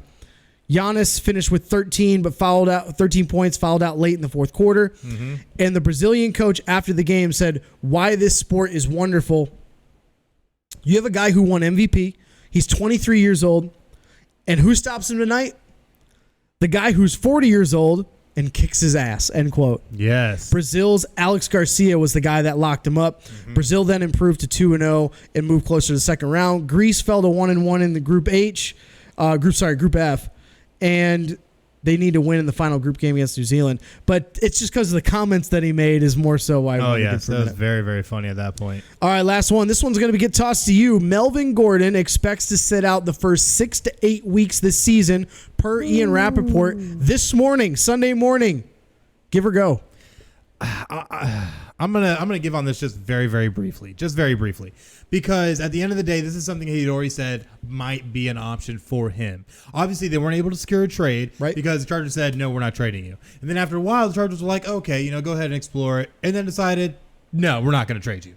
So at this point, they're kind of just sitting back. Have they closed the door on that? They haven't completely, but I don't think so. They kind of said that it's one more of those, we're going to laugh and scoff at you because you haven't found anything yet. So, well, the only trade partner was your Philadelphia Eagles, but they apparently offered something that the Chargers this is definitely not enough. Yeah, they wanted to give up Jordan Howard, our current running back that we got from the Chicago Bears, and a third-round draft pick, which the Chargers vehemently denied and said, no, we're not taking that, which I don't blame them. No less than a second.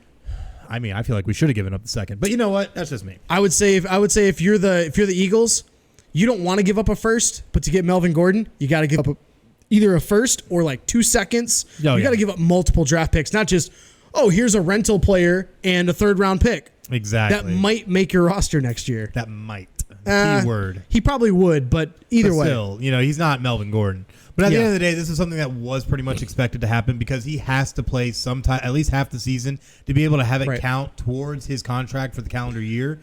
So this was honestly something that was going to be expected. He's already planned. He's not going to do a Le'Veon Bell and sit out the whole year. Yeah. He does want to. He said he does want to be a Charger, but he wants the money to be right. He wants to be able to secure his future before he suits up again for the Chargers, which is why they're at the standstill. Yep, which makes total sense. But sadly, that's the end of our show this week, and we're now going to take a look at the week ahead. What do we got going on this week? Stanford plays at UCF. Yeah, that's going to be interesting. First of all, I'm surprised UCF could get that kind of a program to come in and play them. They've been complaining for years that nobody wants to play them because they're not in a big conference. It's not. Well, I mean, there's a couple teams that did it here and there. Miami's done it. I remember when they opened the stadium because I was there for the game back in 2007 when it was Bryant House Network Stadium, and they opened the season against Texas. We were number 10, had Colt McCoy at the time. Right. So it's not like they couldn't get teams to come play, but to get them to come play on a consistent basis. Florida denied wanting to do a home-and-home with them. And other teams didn't want to play them Yeah, because it doesn't make sense. It's a lose-lose situation. It's like Michigan scheduling the armies of the world. It makes no sense. Yeah.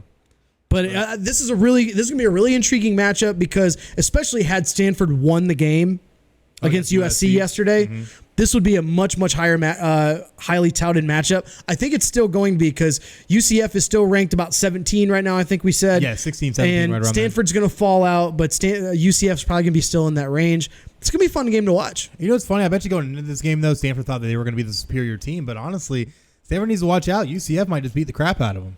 Yeah, they got to be careful. Next game, Iowa at Iowa State. College Game Day is going to be there. Yeah, College Game Day is going to be there for this one. I know Iowa State's been begging for College Game Day to come down to their neck of the woods for some time now, and they're finally going to get it. It's going to be a highly touted matchup, so we'll definitely see what happens with that. But also, Clemson at Syracuse. And I know Syracuse just got walled by Maryland, but Clemson always has a problem playing Syracuse in Syracuse. They do. They always have a problem playing against them. I don't think this is going to be close, though. I really don't. I think it's going to be Clemson by 30 at least. Yeah, I don't think this is going to be close just because Syracuse is, like I said, I think they're overrated. They're not as good as they were last year. They do return a lot of players, but clearly the first 2 weeks, if you can't stop Maryland, what makes you think you're going to stop Clemson? Very true. Very true. But looking at some of the other things we have in the week ahead, the U.S. Open Final, which will be today at 4 p.m. in New York, New York. With number 2 seed Rafael Nadal taking on number 5 seed Daniil I can't even say that one. Medvedev. That sounds about right. Yeah, that sounds about right. He's Medvedev. Russian. Medvedev. Playing. Yeah. Yeah, I got it right. You said Medvedev. Anyways, it's going to figure for Rafael Nadal to come in and end up winning his 20th major championship. So definitely going to be an exciting matchup to watch, though. And then we round it out. What do we got? FIBA Basketball World Cup in China, the second group stage week. 2 of 2. 2 of 2. That's right. USA plays against Brazil on Monday, the 9th at 8:30 in the morning. Yeah, it might be a very early game, but believe it or not, it's the late game of the 4 they're going to be having. They're going to have a game at 4, 4:30, and then at 8 and 8:30 in the morning, of course. So this is what happens when you play games halfway around the world. Exactly. But look for USA to hopefully play a bit better. They've been playing sluggish, but they've been winning games. It's really all that matters in the world stage. You want to win those games, and hopefully they can take gold in this World Cup. Hopefully they can, but sadly that is the end of episode 27 live here on Facebook. Definitely make sure that you keep up to date with us on all of our social media accounts on Facebook, Twitter, and Instagram. Just search keyword @PCN Final Score. And find us there. Give us a like, give us a follow, drop us a line. We love to interact with our fans. Like we have seen here in the comments, we've been interacting with all y'all. We love it. Even if you guys tell me I'm crazy. It's okay. He is crazy, though. Take it. I am crazy. It's okay. He's not Antonio Brown level crazy, but he's up there. I'm more like Mike Gundy. You know, I'm a real man. I'm a man. I'm 40. I'm that level of crazy. I could take it. But anyways, though, to make sure though that you could catch all of our great content that we've put out, make sure that you go and check us out on Spotify, iHeartRadio, iTunes, Podbean, PodCoin, Stitcher, TuneIn, and of course Google Play Music. And also, we don't advertise this one very often. You can also find all of our episodes in video format on YouTube and on the Podcast City Network website at podcastcity.net/Final Score, and check out everything that we have going on there. A lot of great stuff, including lots of great shows too. A lot of great shows, yes, including the Super Radio Brothers, the ELS show, the Wrestle Popcast, Everett Lee show, Popcast, yes, Chris Carnage show. Chris Carnage, he's been in retirement for a while. Actually, I did receive a small note from Chris Carnage that he did want to have me read on air. The Chris Carnage Show will be making a return here in the next few weeks. They'll be having a sit-down interview with one of our other hosts, which he will be announcing on social media this weekend. So definitely make sure that you keep your eyes out for that. Chris Carnage Official on Facebook and at Planet Carnage on Twitter. So definitely make sure that you check that out as well. Yeah, and then on top of that, he says he has a really, really huge announcement. So it's really exciting. All right, I'm glad to see he's coming back. I just hope he's not going to F5 me through something. I'm really worried about that. Anyways, so this is the end of our episode. Definitely make sure that you join us next week for episode 28 when we take a look at the recap for week 1 of the NFL and the recap of week 3 now of college football. It's going to be real exciting. But until then, we're going to kick back, enjoy the rest of our brews, and watch ourselves some football. But until then, you guys have a wonderful night and join us next week. This is Chris, and that's Craig, and you just watched Final Score.